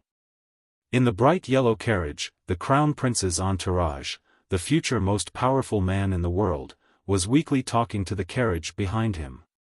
The Crown Prince, Li Qingxian, had handsome features, but he didn't look well. His face was a bit pale, and the corners of his lips were a bit black. He had come to the mountain resort to spend the summer. He hadn't expected to see Wanner and the girl from the Yi family on the road. They had grown up together, so he had stopped to chat. Knowing that Wanner had spent the night at the summer estate, Li Qingxian's heart ached. "Why don't you take care of your body?" he said. "The imperial doctor said that you are most afraid of cold." Yilinger laughed and interjected. "Sister Lin, you don't have to worry about that. You have a famous doctor by your side." Lin Wanner frowned and looked at Yilinger. "It's already summer," she explained with a smile. how could I catch a cold? But he didn't change the subject. The crown prince was very curious about what Yi Linger was talking about, and asked for more details. Only then did he learn that the person in the carriage in front of them was Wanner's future husband. He was very surprised. The Fan family's underground fighter? He has become famous recently. Quickly have him come and let me take a look. Forget it, Your Highness. Don't scare him, said Lin Wanner awkwardly. The crown prince frowned. The emperor's family has a few poor relatives. In the future, when you are married, he will be my brother-in-law. What is there to be afraid of? Besides, in a few days, father will summon him to the palace to pay his respects to the concubines. He paused for a moment, then continued, moreover, the imperial court is about to give him a position. Could it be that he still wants to hide? These words were extremely heavy, and the two carriages immediately quietened down. Greetings, Your Highness. A voice broke the silence. At some point, Fan Xian had arrived in front of the crown prince's carriage. He smiled and bowed.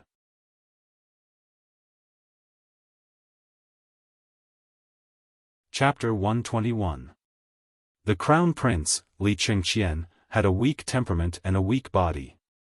This was what Fan Xian knew of the crown prince. After bowing, he raised his head somewhat rudely and looked at the crown prince with a slight smile. Although the crown prince's identity was noble, Fan Xian felt that he and the emperor had both drunk tea and chatted. Facing his son, he would not be too nervous. He had not wanted to come out and meet the crown prince, but the talkative Yi Linger had shattered his fantasy.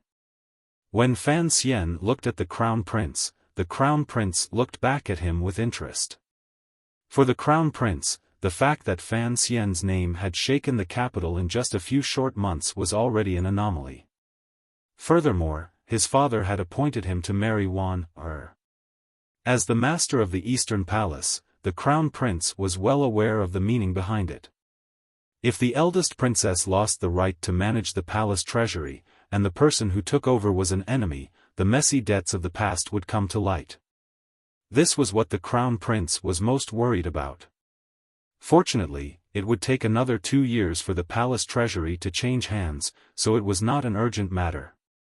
But the Fan family was on good terms with King Jing, and Crown Prince Jing's son, Li Hongsheng, was on good terms with his second brother.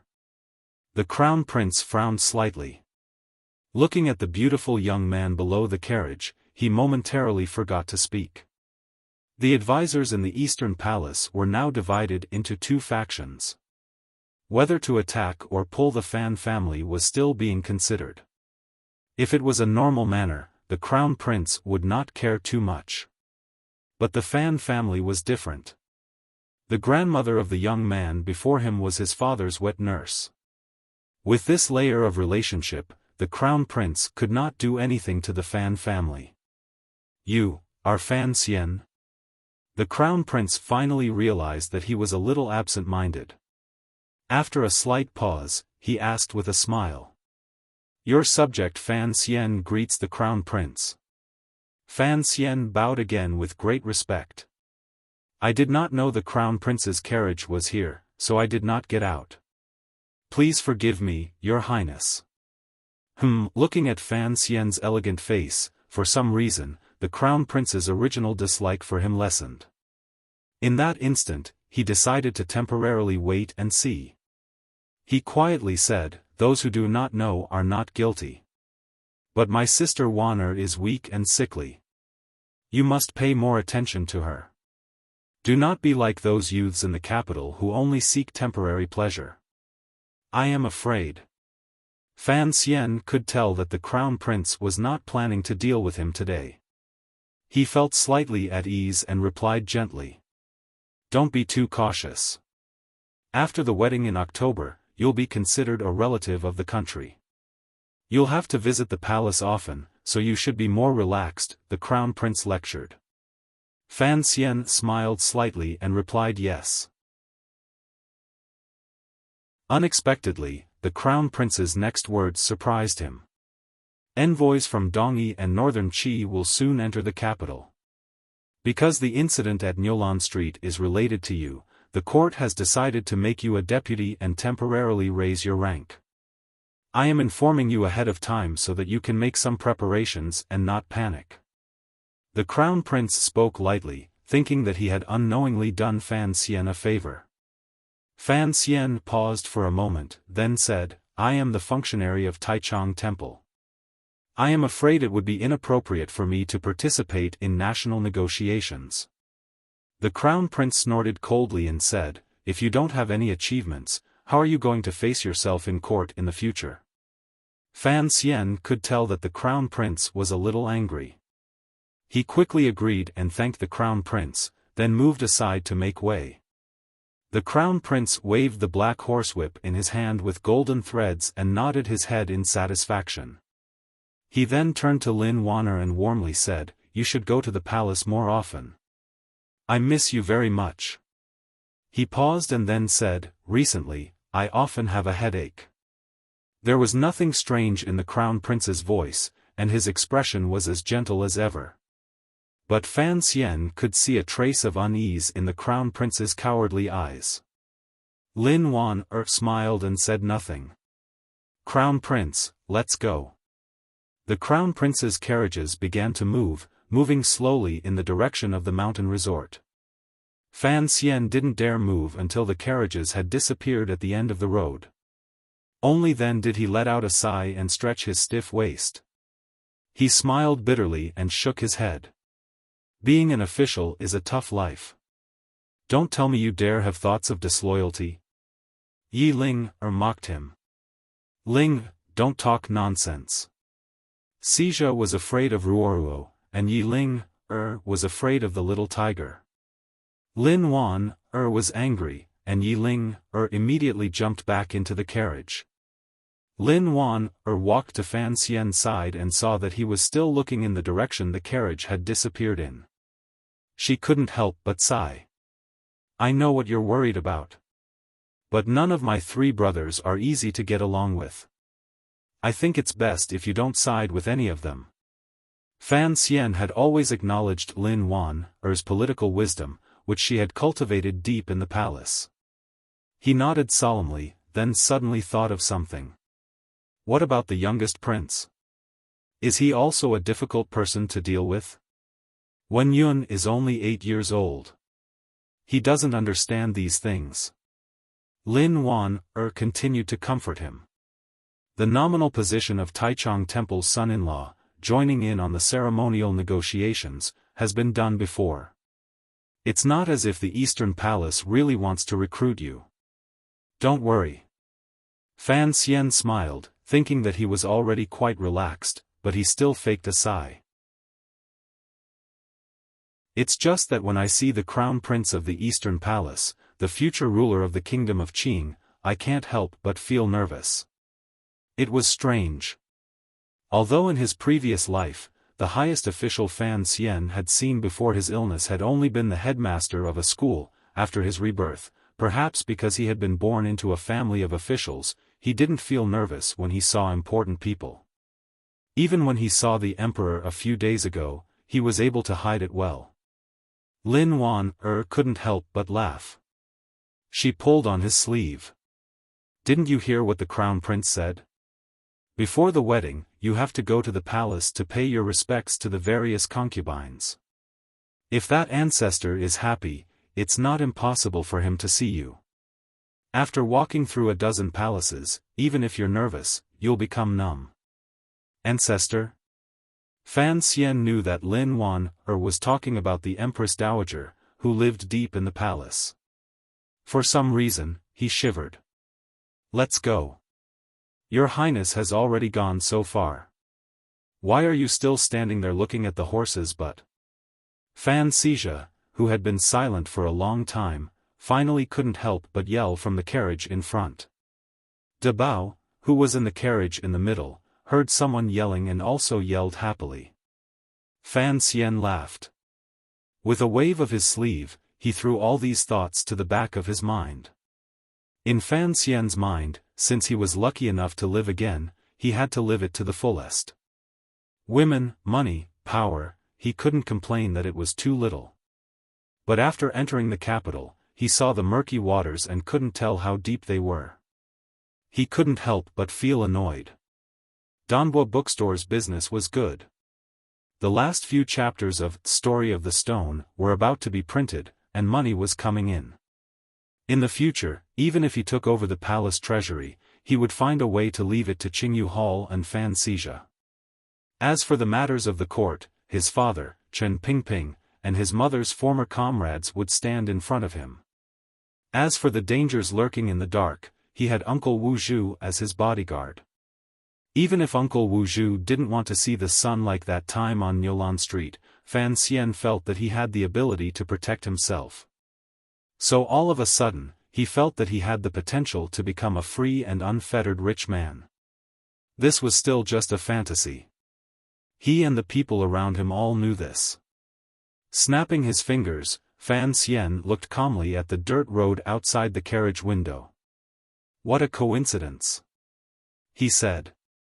North, south, east, west, and west of the capital, there are 13 royal residences, 2 temporary imperial residences, and 1 hunting ground. Given the crown prince's status, he could use any of them. Why did he come to the summer estate today?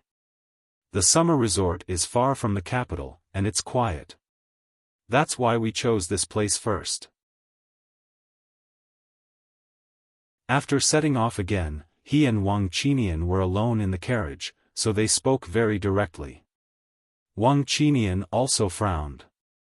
If someone deliberately let the crown prince come to the summer resort so that we could have a conflict with the crown prince, this kind of arrangement is too complicated, and it won't necessarily be effective.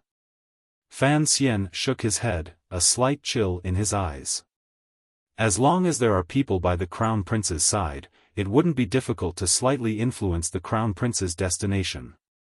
And my reputation in the capital has always been based on the word arrogant. I reckon that whoever arranged for us to meet the crown prince by chance wouldn't have thought that the crown prince wouldn't be angry at me for stealing his silver, and that I would behave myself.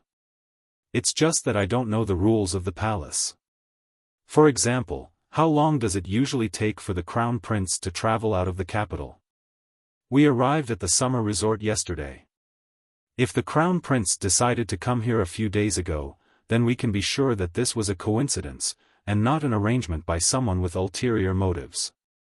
Wang Qinian analyzed. Fan Xian shook his head again. I already asked the princess when I was in the carriage. When the crown prince travels, as long as he doesn't stray more than 28 miles from the capital, then he only needs to report to the palace. All the preparations will take about a day. Looking at the time we met, the crown prince will probably leave the palace this morning. Wang Qinian looked at Fan Xian worriedly and said in a low voice, "What benefit could the person who arranged this matter have?" Fan Xian laughed. There are many benefits. If the crown prince really humiliates me, I reckon that the Fan family will have no choice but to carry the flag and show our allegiance. Is it the second prince? Wang Qinian probed. Fan Xian thought that during this period of time after entering the capital, the second prince had repeatedly summoned him, but he had never met him. He really didn't know what kind of character this man, who was unwilling to be a peaceful prince, was. However, he would not judge everything arbitrarily. In a quiet voice, he said, "Who knows? Everyone in the palace is like a demon. I don't care." It would be a lie to say that he didn't care. He still arranged for Wang Qinian to get out of the carriage to see if anyone was following them. He believed that with Wang Qinian's ability, if someone was secretly watching him on the official road, then he would certainly be able to catch them. If there was no one watching over his caravan to facilitate that chance encounter on the official road, then it could only mean that he was overly sensitive and paranoid. Fan Xian smiled bitterly and leaned against the soft cushions of the carriage, hoping that he really was being overly sensitive.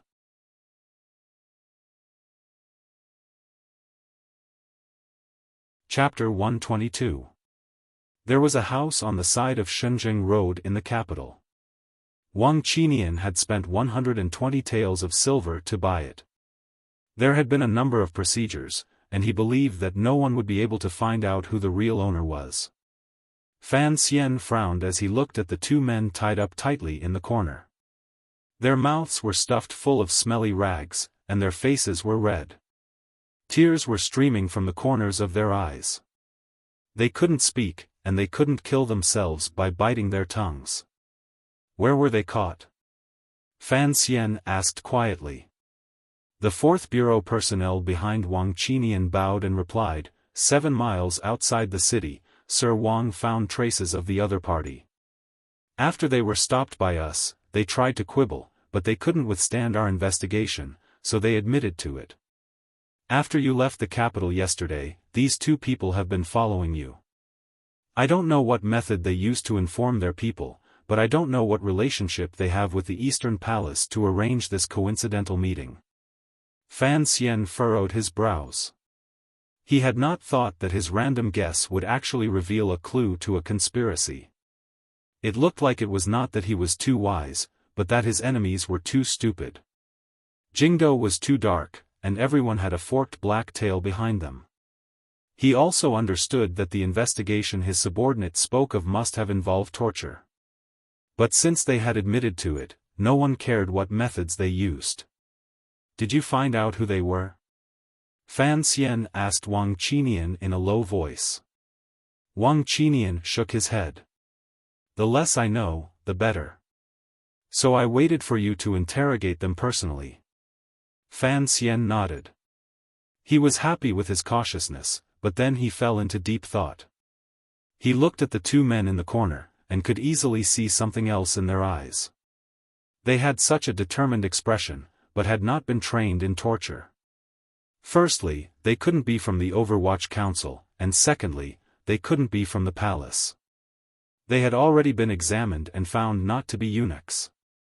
So the most likely culprit was the second prince's personal power. Of course, the great prince at the foot of Yin Mountain couldn't escape suspicion. At that moment, Fan Xian suddenly thought of something his father Count Sinan had said. When you don't know who your enemy is, don't make random enemies. Even if you know who your enemy is, so what? If he found out that it was the second prince who did it, could he really kill his way into the manor? Fan Xian smiled bitterly. He knew that some things were better left unclarified. There's no need to ask. Fan Xian rubbed the space between his brows. It seemed he was a bit depressed there. Kill them all. Yes. His subordinates were all malicious spirits of the Overwatch Council, so they were not surprised by this bloody order. They calmly walked forward, pulled out the knives at their sides, and stabbed them into the waists of the two men. Two spluttering sounds rang out, and the two men's feet kicked wildly. Their eyes rolled back, and they died. Bury him properly, Fan Xian ordered. He didn't put on any pretentious expression of sorrow. Yes, the subordinate replied. After leaving the courtyard, they walked through the small alleys of the capital for a long time before they stepped onto the main road. Wang Qinian accompanied him for a walk, maintaining the silence and courtesy that a subordinate should have. Fan Xian suddenly said, "When will the envoys from northern Qi in Dongyi arrive? The council should have this information." Wang Qinian replied, "From the moment they entered the country, the Fourth Bureau has been assisting the local authorities in receiving them. Judging by the date, they should arrive at the beginning of next month." Fan Xian nodded. "Help me find out who they are. Also." He paused for a moment. "If this doesn't count as breaking the rules, could I trouble the council to ask our spies in northern Qi to bring back some information? It would be best if they could find out what the bottom line the northern Qi envoys are negotiating with is." Wang Qinian had heard the crown prince's words earlier, so he knew that Master Fan was going to be the assistant envoy. He spoke in a low voice. "Yan Bingyun, the son of the head of the Fourth Bureau, Yan Ruohai, has been lurking in northern Qi for 4 years. He's had some success, so I reckon he should have some good information." Fan Xian reminded him, "Don't talk about this kind of thing too much in the future. If Northern Qi found out, I'm afraid Master Yan's son would be in danger." Wang Qinian smiled. "Master, as the commissioner, you have the authority to know about this." Fan Xian also smiled. "It's better to know less about this kind of thing that involves taking responsibility." Wang Qinian looked at the gentle smile on Fan Xian's handsome face and thought of the murders in the council. He couldn't help but feel a little strange. If it's better not to know, then why do you still need to investigate? The deaths of those two men don't seem necessary. Fan Xian calmly replied, "Although it's better not to know, we still need to investigate. Those two men must die. Because I have to let others know that I know what they don't want me to know. The two lives are a warning to them not to try to manipulate me again. It seems that Nyolan Street didn't make those high and mighty people behave themselves. The death of my brother-in-law at the foot of the Tsang Mountains was caused by Sigu Jian. Perhaps they think I'm easy to bully?" Although the series of "no" was a bit of a tongue-twister, and Wang Qinian was a bit confused, he gradually understood the meaning and nodded. Fan Xian suddenly smiled. "Don't worry. I've never seen blood or dead people. You don't know how I grew up." In the days that followed, the world was peaceful. The deaths of the two nameless men didn't seem to matter. But Fan Xian was sure that this matter had already begun to take effect. Occasionally, he would go to Taichung Temple to do his morning roll. Occasionally, he would go to Donbua bookstore to collect money. Occasionally, he would go to the tofu shop to work. Occasionally, he would go to the Prime Minister's manor to get closer to his future father-in-law. Occasionally, he would sneak into the royal courtyard to fall in love. Occasionally, he would stay at Fan Manor to tell his sister stories and copy books. That night, he washed up and prepared to go to bed. His gaze fell on the black leather suitcase that had been carelessly tossed to the side. He didn't know what was in the suitcase, so he was naturally curious. But after staying in the same room for so long, and not knowing where the key went, he couldn't help but feel a bit numb. Of course, if he knew that Chen Pingping also cared about the suitcase, he would certainly reevaluate its value. He wouldn't just toss it in the room like trash. Instead, he would dig a large hole under the bed and cover it with 3 layers of steel. Where was the key? It was as if God had suddenly heard the greatest question in his heart. A cold voice rang out in Fan Xian's ear. "The key is in the palace."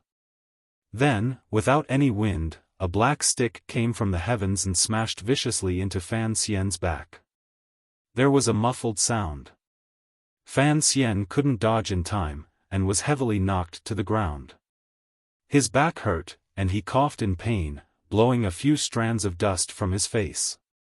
"You've regressed." Although Wu Zhu's voice was emotionless, it was clear that he held a rather negative attitude towards Fan Xian's performance. "Uncle?" Fan Xian had grown accustomed to this kind of life. With great difficulty, he crawled up from the ground. He slowly circulated the Zhenqi in his body, alleviating the pain in his back. Looking at the dark corner of the wall, he couldn't help but whisper, "Uncle, I haven't seen you for so many days. I've been worried to death." Wu Zhu was not used to the passion in his words. He coldly took half a step back and coldly cut through Fan Xian's lies. "I know. You're not worried about me." Fan Xian smiled somewhat bitterly. He really wasn't worried. Wu Zhu was a perverted grandmaster assassin. He believed that no matter where he went, he would be fine. But Fan Xian hadn't seen him for a long time, and he really did miss him. He was curious as to what he had been up to. Perhaps Uncle Wu Zhu had always been by his side, and he didn't know? Wu Zhu continued, "The key is in the palace." The second repetition brought Fan Xian back to his senses. He frowned slightly, and then suddenly understood. "So you've been looking for the key all this time? This is the lady's relic." I shouldn't have listened to Chen Pingping and left the key in the capital. Wu Zhu's tone was still indifferent. I've been looking in the palace for a few days, and I've come up with 3 possible places. Too risky. Fan Xian growled in a low voice. Deep in his heart, he was a little angry. Although Wu Zhu had the power of a grandmaster, the palace was no place to be trifled with. The guards were all experts, and Fei Jia had once mentioned that the most mysterious of the 4 grandmasters had always been hidden within the palace. Wu Zhu had risked staying in the palace for so many days. If he had been discovered, the mysterious grandmaster would have acted. With the addition of 500 armed guards, even if Wu Zhu's skills were divine, he wouldn't have been able to come out alive. As if he hadn't noticed Fan Xian's anger, Wu Zhu continued to speak. Do you want the key? Fan Xian calmed down. He understood why Wu Zhu had come today. Wu Zhu had always been a person who hid in the dark. If there wasn't something they needed to talk about, Fan Xian suspected that Wu Zhu would never see him again, and would only protect him from the shadows. And tonight, Wu Zhu had come to ask for the key, not to ask for Fan Xian's opinion, but because this matter required his participation. But, if it was difficult for Wu Zhu to take something from this world, what could Fan Xian help him with? As Fan Xian thought about it, he said quietly, "What do you need me to do?" There are 3 places in the palace that are difficult to enter, Wu Zhu said expressionlessly. Fan Xian was curious about which 3 places they were, and asked. Xingqing Palace, Hanguang Palace, and Guangxin Palace. Fan Xian smiled bitterly. Within the palace, these 3 places were the most heavily guarded. They were the residences of the emperor, the empress dowager, and the eldest princess. Not only were they the most difficult places to enter in the palace, but they were also the most difficult places in the world. I want you to think of a way to get that eunuch Hong Xixiang out of the palace for 2 hours. Fan Xian frowned slightly. Eunuch Hong? The head of the palace eunuchs, a senior statesman of 3 dynasties. I heard that he has been in the palace since the founding of the nation, and has great power. But if you want to steal the key from the palace, why do you want me to trick him out of the palace? What does this have to do with anything? He suddenly understood something, and raised his head in surprise to look at the black cloth on Wu Zhu's face. With a trembling voice, he said, "Could it be that eunuch Hong is the most mysterious grandmaster in the legends?" Fei Jia had once said that of the 4 great grandmasters, one was Sigu Jian of Dongyi City, another was Ku He, the imperial advisor of northern Qi, and another was Yi Luyun of the kingdom of Qing. The last one was also from the kingdom of Qing, but no one knew who he was. Even with the power of the Overwatch Council, they could only vaguely sense that this great grandmaster was hiding in the royal palace of the kingdom of Qing. Wu Zhu shook his head. I don't know. I haven't fought him, but I do know that in the palace, the one who can most easily find me is the eunuch Hong Xixiang. Fan Xian nodded. In his mind, given Wu Zhu's cautiousness, this old eunuch Hong must be an unfathomable figure in the palace. If even Wu Zhu was afraid of him, then perhaps eunuch Hong's identity as a grandmaster was already on the verge of being revealed. Given Wu Zhu's cold temperament, he could even kill Yi Luyun, but he couldn't kill him. Naturally, he wouldn't fear any grandmaster in the world. Last time, he had attacked violently to hide his relationship with Fan Xian. This time, however, he was trying to steal the key, so his style was somewhat different. Fan Xian thought about his recent arrangements, connecting the matter of envoys from northern Qi and Dongyi, but he still couldn't think of a good way to establish a relationship with the head eunuch in the palace. It was also not convenient to ask his father for help, otherwise he would have to explain many things that he didn't want to explain. Suddenly, his eyes brightened. Wan should know about the palace. She lived in the palace until the beginning of this year, and only moved out at the beginning of this year. Tomorrow, I'll go see her. Wu Zhu looked at him noncommittally, and said coldly, I only want you to drag Hong Xixiang out of the palace for 2 hours. As for how you do it, that's your business." Fan Xian shrugged. "Uncle, you always give me the most difficult tasks." This was a naughty joke, and he hadn't talked to Wu Zhu for a while, so he seemed to have forgotten that Wu Zhu didn't have much of a sense of humor.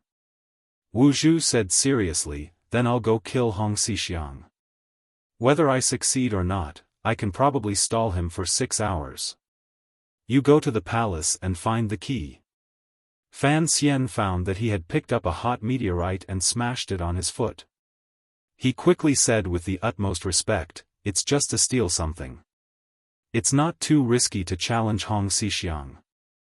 I'll try to get in touch with him." After Wu Zhu left, Fan Xian remembered that he couldn't find him.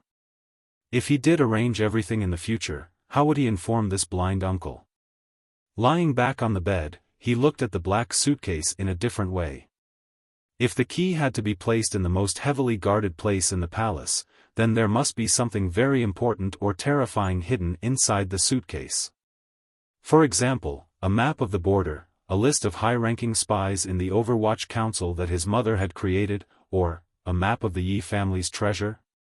Fan Xian could no longer sleep peacefully. He stood up and kicked the suitcase under the bed, as if he felt that it would be much safer this way. Fan Xian calmly went to Ruoruo's room and asked her for some needles for sewing.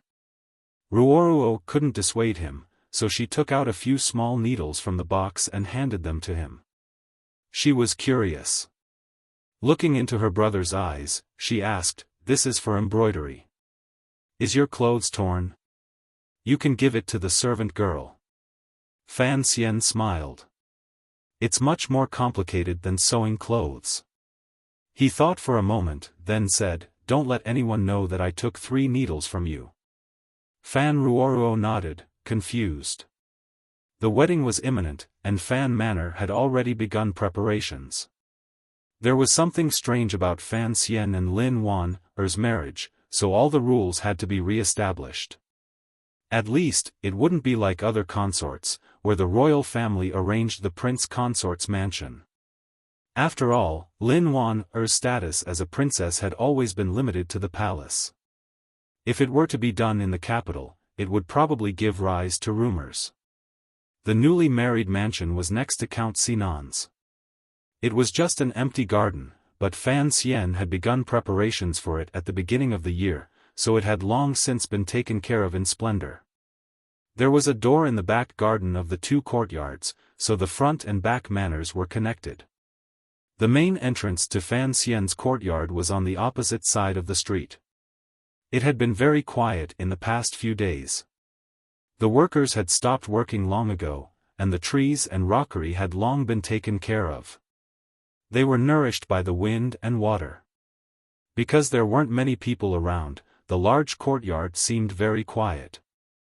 No one wanted to stay there for long. A black shadow floated by. It was Fan Xian.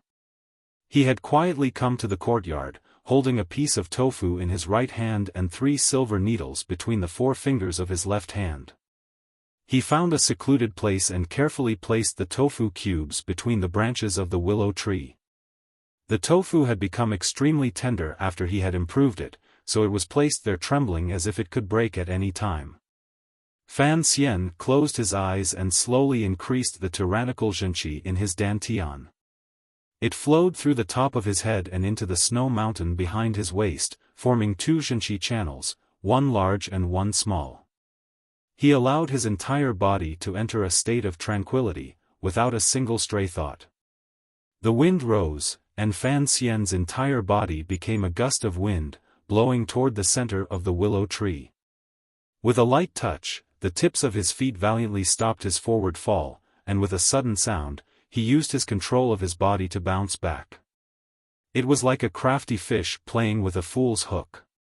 After a while, he slowly walked forward with his hands behind his back, squinting at the piece of tofu in the willow tree branch.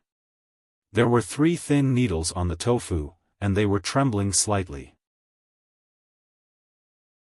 In that split second, he had inserted the needles into the tofu with incredible speed and arranged them in the shape of a triangle. Based on Fan Xian's understanding of the human body, if this technique was used to kill someone, it would certainly be very effective. He retrieved the needles with satisfaction. Ever since Nyolan Street, he had been searching for a weapon that suited him best. Wu Zhu's weapon was a stick-shaped object. Whether it was a wooden stick or a simple iron drill, in Wu Zhu's hands, it was a deadly weapon. This was the result of his realm. Fan Xian knew very well that for him, a handy weapon could save his life many times. In fact, he very much liked the slender dagger in his boot. Whether it was in Danzhou or Nyolan Street, the sharp dagger that Fei Jia had left behind had already helped him twice.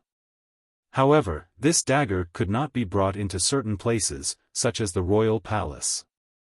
And Fan Xian knew that since the key was in the royal palace, he was afraid that, in the end, he would have to be like the swordsman in the novels of his previous life, and break through the forbidden area. Wu Zhu's stick and words yesterday had stimulated him a little, and he had found some passion again. He looked at the 3 needles on his finger, reflecting the light of the rising sun, and couldn't help but frown. What kind of poison should he apply to them? Once he had a goal, he did things with passion.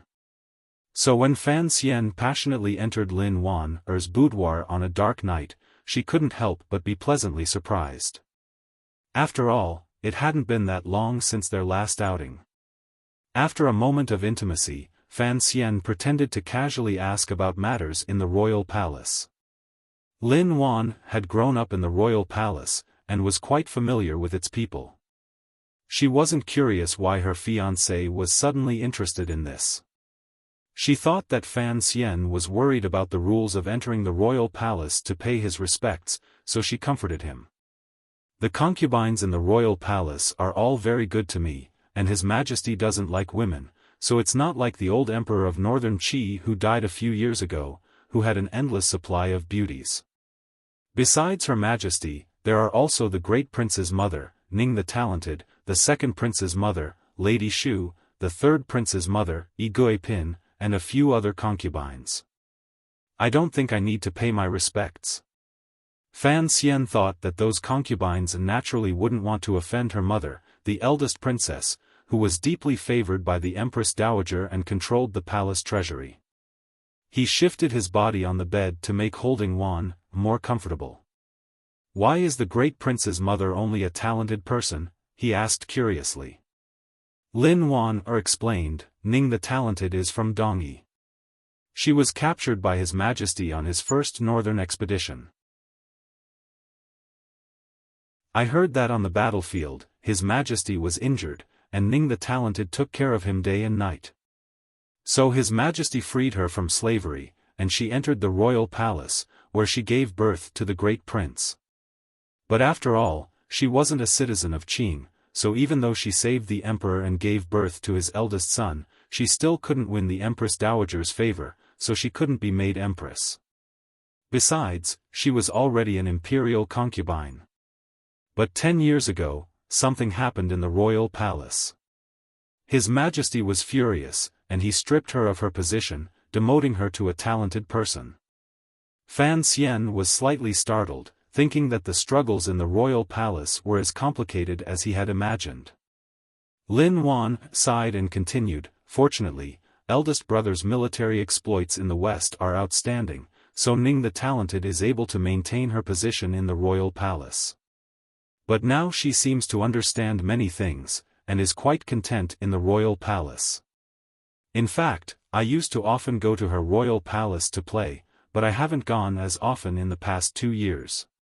Fan Xian asked about some of the secrets of the royal palace, and Lin Wan didn't hide anything from him. In the end, Fan Xian finally asked about the topic of the night. Very casually, he said, I hear that the head of the eunuchs, Eunuch Hong, is very powerful in the royal palace. Yes. Lin Wan was not a little tiger that night, but a kitten. She snuggled in his arms and gently rubbed her face. Eunuch Hong has been in the royal palace since the founding of the country. When the previous emperor was on the throne, he was trusted. Today, he still maintains his position as the head of the eunuchs, but he is old and doesn't care much. He basically stays in the Empress Dowager's palace. In the Empress Dowager's palace? Fan Xian's heart suddenly surged with many dark historical memories. What is it? Lin Wan asked curiously, her two large eyes blinking. Fan Xian pinched the tip of her cold nose and smiled. It's nothing. It's just that if I want to have a good relationship with the royal palace, I have to do something about eunuch Hong. That won't be necessary, Lin Wan explained. This old eunuch only walks around the royal palace. He doesn't care much. Fan Xian couldn't tell the woman in his arms about his plans, so he could only smile. Leave a message for me to see when the royal palace will summon me. Lin Wan was embarrassed, but she didn't forget to tease him. I think it'll be a few days. What? Are you in a hurry? Of course I'm in a hurry. With such a good daughter-in-law outside, who wouldn't be in a hurry? Gradually, the second floor of the building in the royal palace returned to silence. Looking at his fiancée sleeping soundly in his arms, Fan Xian unconsciously sighed. There were always many other things in life, and he hoped he could handle them well. The next day, when he went to Taichung Temple for morning attendance, Ren Shaoqing mysteriously pulled him to one side and lowered his voice. Do you know about that matter? Fan Xian looked at the man's 30 or 40-year-old face, which still had traces of the handsomeness of the past, and played dumb. What matter? Ren Shaoqing sighed. The office of the Grand Herald sent a message this morning, saying that they want to transfer you over there. The office of the Grand Herald was responsible for receiving foreign guests and handling matters between countries. Fan Xian was startled. He knew that the matter the Crown Prince was talking about had begun. He cupped his hands and asked, Sir, why do you want me to be transferred over there? I've only been at Taichung Temple for a dozen days. Ren Shaoqing frowned. Does Sir Fan have any connections in the Eastern Palace? Fan Xian knew that he was asking about his father. He shook his head. You know that my father rarely interacts with the palace, not even with the ministers. That's true. Vice Minister Ren nodded. Count Sinan was famous for his stubbornness. Taking advantage of the special relationship he had with the emperor, he didn't even pay attention to the prime minister in the past, and was always on equal footing with the other princes. Ren Shaoqing thought for a moment. I heard that the Eastern Palace suggested that you participate in this negotiation. Fan Xian didn't know how to respond, so he continued to play dumb. What negotiation? The envoy from Northern Qi is here to discuss the aftermath of the war between the vassal states of the northern frontier, such as the payment of money. The envoy from Dongyi is here to deal with the assassination attempt on the second son of the prime minister at the foot of the Tsang Mountains. I heard that he brought a lot of money and beautiful women. The so-called negotiation is to see how the imperial court haggles with these two places. Ren Shaoan was the prime minister's disciple, so he naturally saw Fan Xian as one of his own. He cautiously reminded him. If this matter is handled well, it will only be the icing on the cake. In any case, the soldiers have sacrificed their lives to conquer those territories. But if it is not handled well, and we don't get the benefits that the emperor expects, then it will be very inappropriate. As for Dongyi, this matter involves the death of the second son. If you are too weak, it will be difficult to explain yourself to the prime minister. But since the imperial court has allowed the Dongyi envoy to come, it proves that the imperial court doesn't want to pursue this matter too much. They only want to get some benefits. After all, Dongyi still has Sigurjian. Fan Xian frowned. These matters were indeed complicated. Ren Shaoan continued with concern. Your identity is special. You and the prime minister are about to become father and son-in-law. If you try to cater to the emperor's wishes, you will lose your father's wishes. So this is a very awkward situation. You must be careful. Fan Xian was startled. Only then did he realize the crux of the matter. He gratefully cupped his hands in salute. I am new to officialdom, and I don't know the intricacies of this, but this matter is a bit complicated. I am only an 8th-level functionary. Even if the office of the Herald of Ceremonies sends me to assist, I fear that my words will carry little weight. Ren Xiaofan shook his head and sighed. This time you are the deputy envoy. You are at the peak of the storm. Who knows how many eyes are watching you? Why are they watching me? Thinking this, Fan Xian smiled and said, You worry too much, sir. There should be no problem. Indeed, Ren Xiaofan had worried too much. Although he didn't know what the Eastern Palace meant by sending him to be the deputy envoy, whether it was to rope him in or to make him lose the emperor's wishes, Fan Xian had already made sufficient preparations. He was not afraid. In the afternoon, an official sedan chair came to pick him up. It traveled along the bluestone path, and in less than a quarter of an hour, the sedan chair entered the office of the Herald of Ceremonies. The office of the Herald of Ceremonies was equivalent to the Ministry of Foreign Affairs of later generations. The Minister of the Office of the Herald of Ceremonies was equivalent to the Minister of Foreign Affairs. In his previous life, Fan Xian believed in a saying, a weak country has no diplomacy. Now that the Kingdom of Qing was the most powerful country in the world, the office of the Herald of Ceremonies had become a very lucrative and prestigious yamen. Surrounded by dense cypress trees, the summer heat could not penetrate the yamen at all. Fan Xian sat quietly in the quiet hall, listening to the man above him speak. The speaker was Xian Qiwu, the vice-envoy of the office of the Herald of Ceremonies. Northern Qi and Dongyi had come to deliver their letters of credence. To the officials of the Kingdom of Qing, who were used to being the boss, this was not a very big deal. So the vice-envoy of the office of the Herald of Ceremonies was still sleeping at home. The person in charge of this matter was only a 4th-rank vice-envoy. Master Fan, this time, the court appointed you as the deputy envoy. First, it is because of your talent, and second, the matter of Northern Qi has something to do with you. It is just that you are not familiar with these matters, so there is no need to rush. Take your time. Xian Qiwu knew that the beautiful young man sitting at the very bottom had a powerful background, so he spoke very politely. Yes, yes. Master Fan, your poetry is famous throughout the capital. Coming to our office of the Herald of Ceremonies to reason with those foreigners is a waste of your talent. A large group of officials looked at Fan Xian, quietly flattering him.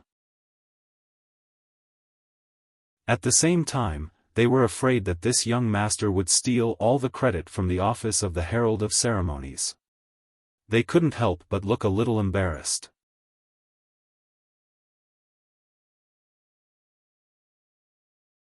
Chapter 123. Fan Xian did not dare to be careless. He quickly stood up and bowed, then cupped his hands in salute. He looked at the diplomatic officials of the Kingdom of Qing with a warm expression and said sincerely, I have only been in Taichung Temple for a few days, and I do not even understand the music of the court.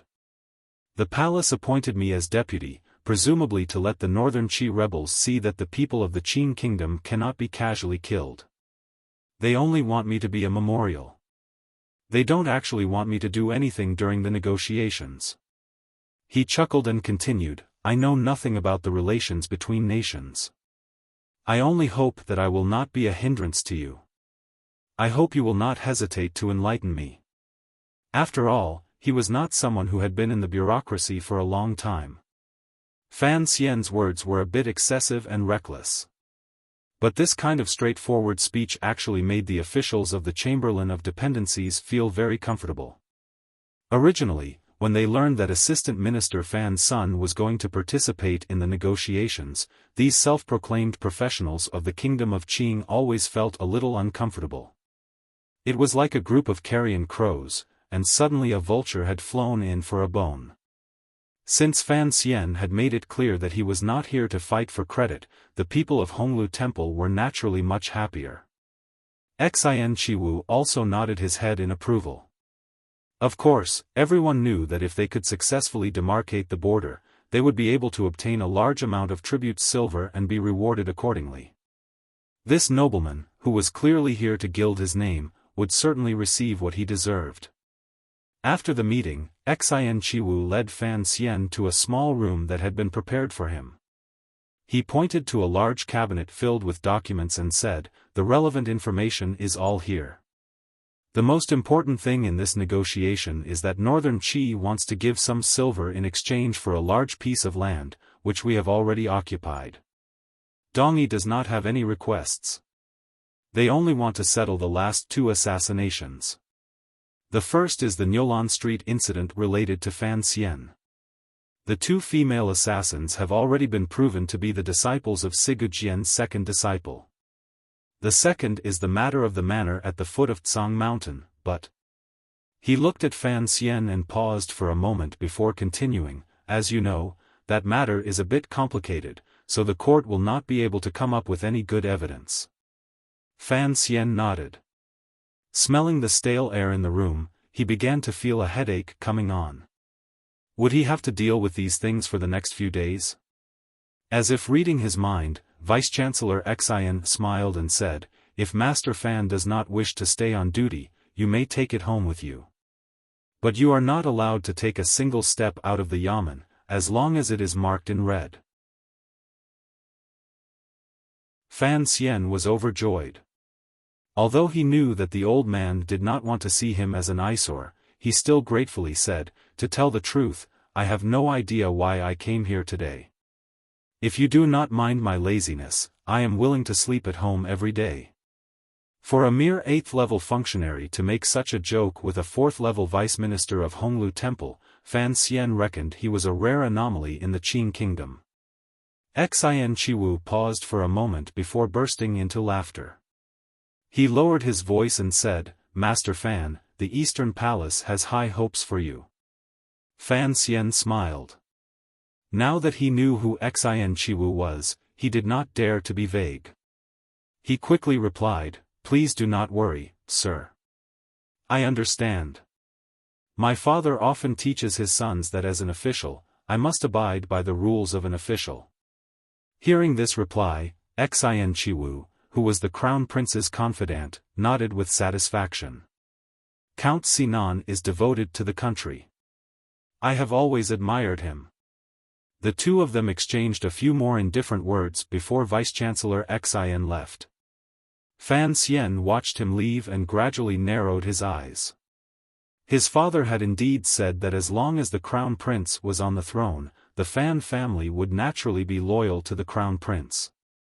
But even Fan Xian himself did not believe these words. Xian Chiwu, who was clearly a member of the Eastern Palace, would not believe it so easily. Appointing Fan Xian as deputy envoy was only a cautious attempt by the Eastern Palace to see if the Fan family could move a little closer to the crown prince's throne, even if it was just a little. In the following dozen days, Fan Xian did as he said. Every day, he shut himself in the manor and slept. Of course, for him, sleeping itself was a necessary process of cultivation. As for the official matters, after he took back some information, he handed it over to Wang Qinian and let him make the decision to come up with a proper negotiation plan. Fan Xian knew very well that Wang Qinian would secretly report to the old cripple of the Overwatch Council. Since that was the case, he handed over this complicated and boring task to Wang Qinian. Whether it was for the sake of his mother or his father, Chen Pingping could not allow Fan Xian to lose face in court. Of course, he would handle it appropriately. When it came to using resources that he could use, he did not hold back. As expected, a few days later, Wang Qinian came to the small room they had agreed upon, looking haggard.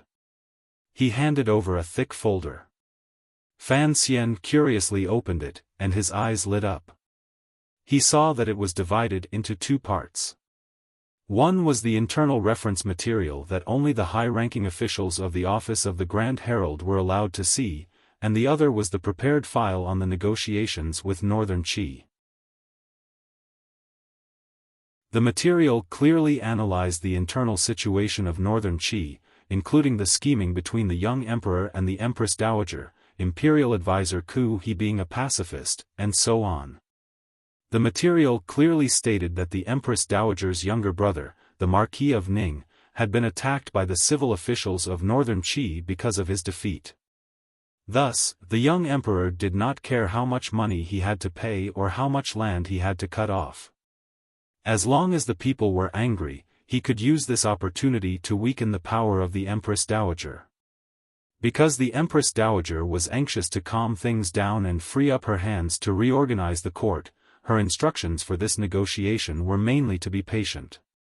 Of course, these things hidden in the dark could not be seen by the foreign officials of the Qing kingdom.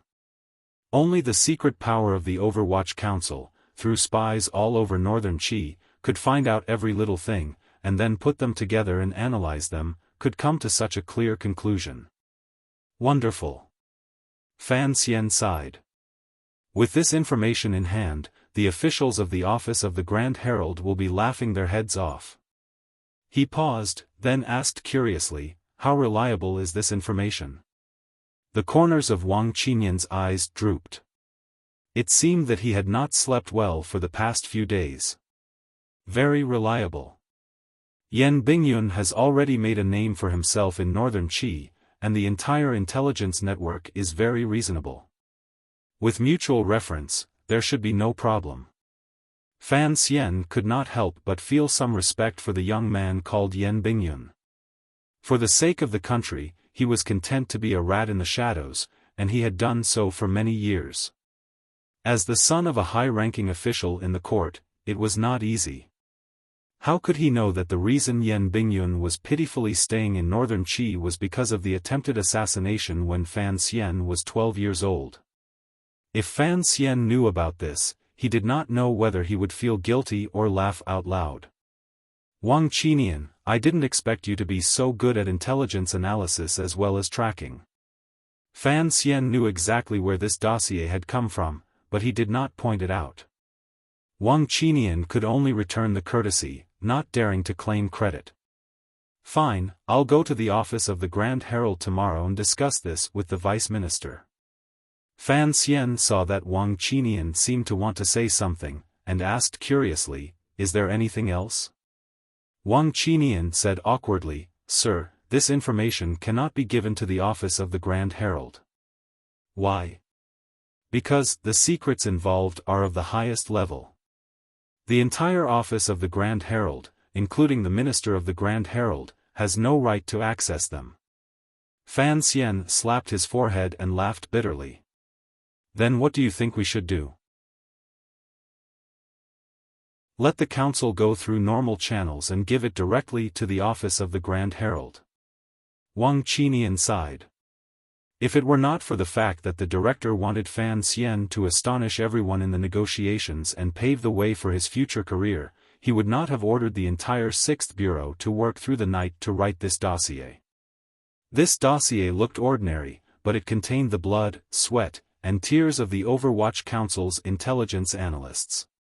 If Fan Xian were to simply give it to the office of the Grand Herald, the director would probably jump out of his wheelchair in anger. It was the end of summer, and the heat was still hot.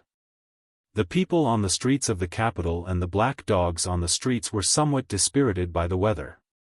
On the 8th day of the 8th month, an auspicious day, the Northern Qi and Dongyi envoys arrived at the last official resting place to the northwest of the capital. The Emperor of the Kingdom of Qing had personally issued an edict allowing the two envoys to stay in the Emperor's palace. The protocol officials of the three sides argued for a few days, and finally decided on a schedule and arrangements for their arrival in the capital. The people of the capital were all roused. They felt that in their ordinary and boring lives, there had suddenly been an autumn rain. In their minds, the envoys of these two countries were not here to negotiate, but to present their letters of surrender. As the deputy envoy for negotiations, Fan Xian was naturally part of the group that welcomed the envoys. From the west gate of the capital, he waited for the officials of the two countries, and arranged for them to stay in the official resting place. The faces of the northern Qi envoys were clearly unsightly. After all, they had been the losers in this battle of commanding the vassal states. Furthermore, many of their soldiers had been captured, and most importantly, a lot of their land had been occupied. "Sir, who is this?" The highest-ranking official in the northern Qi envoys was the younger brother of the current empress, Chang Ningho. He looked down at the handsome young man from above, and his heart was filled with anger. The kingdom of Qing did not value him. The official receiving him was only a minor official from the office of the Grand Herald, and yet they had allowed such a young man to be the deputy envoy. It could not be helped that they were looking down on him. "I am Fan Xian. Greetings, Master Marquis." Fan Xian's face was full of smiles as he looked at the enemy. The intelligence report from the Overwatch Council in his bosom made it clear that this man was just a decoration. The man in the sedan behind him, Zhuang Mohan, was the real deal. He had been arranged by the palace to live in a side courtyard. You're tuning into the Xiaofan's Wuxia Tales YouTube channel. Don't forget to subscribe and join us on this journey to catch the most captivating stories.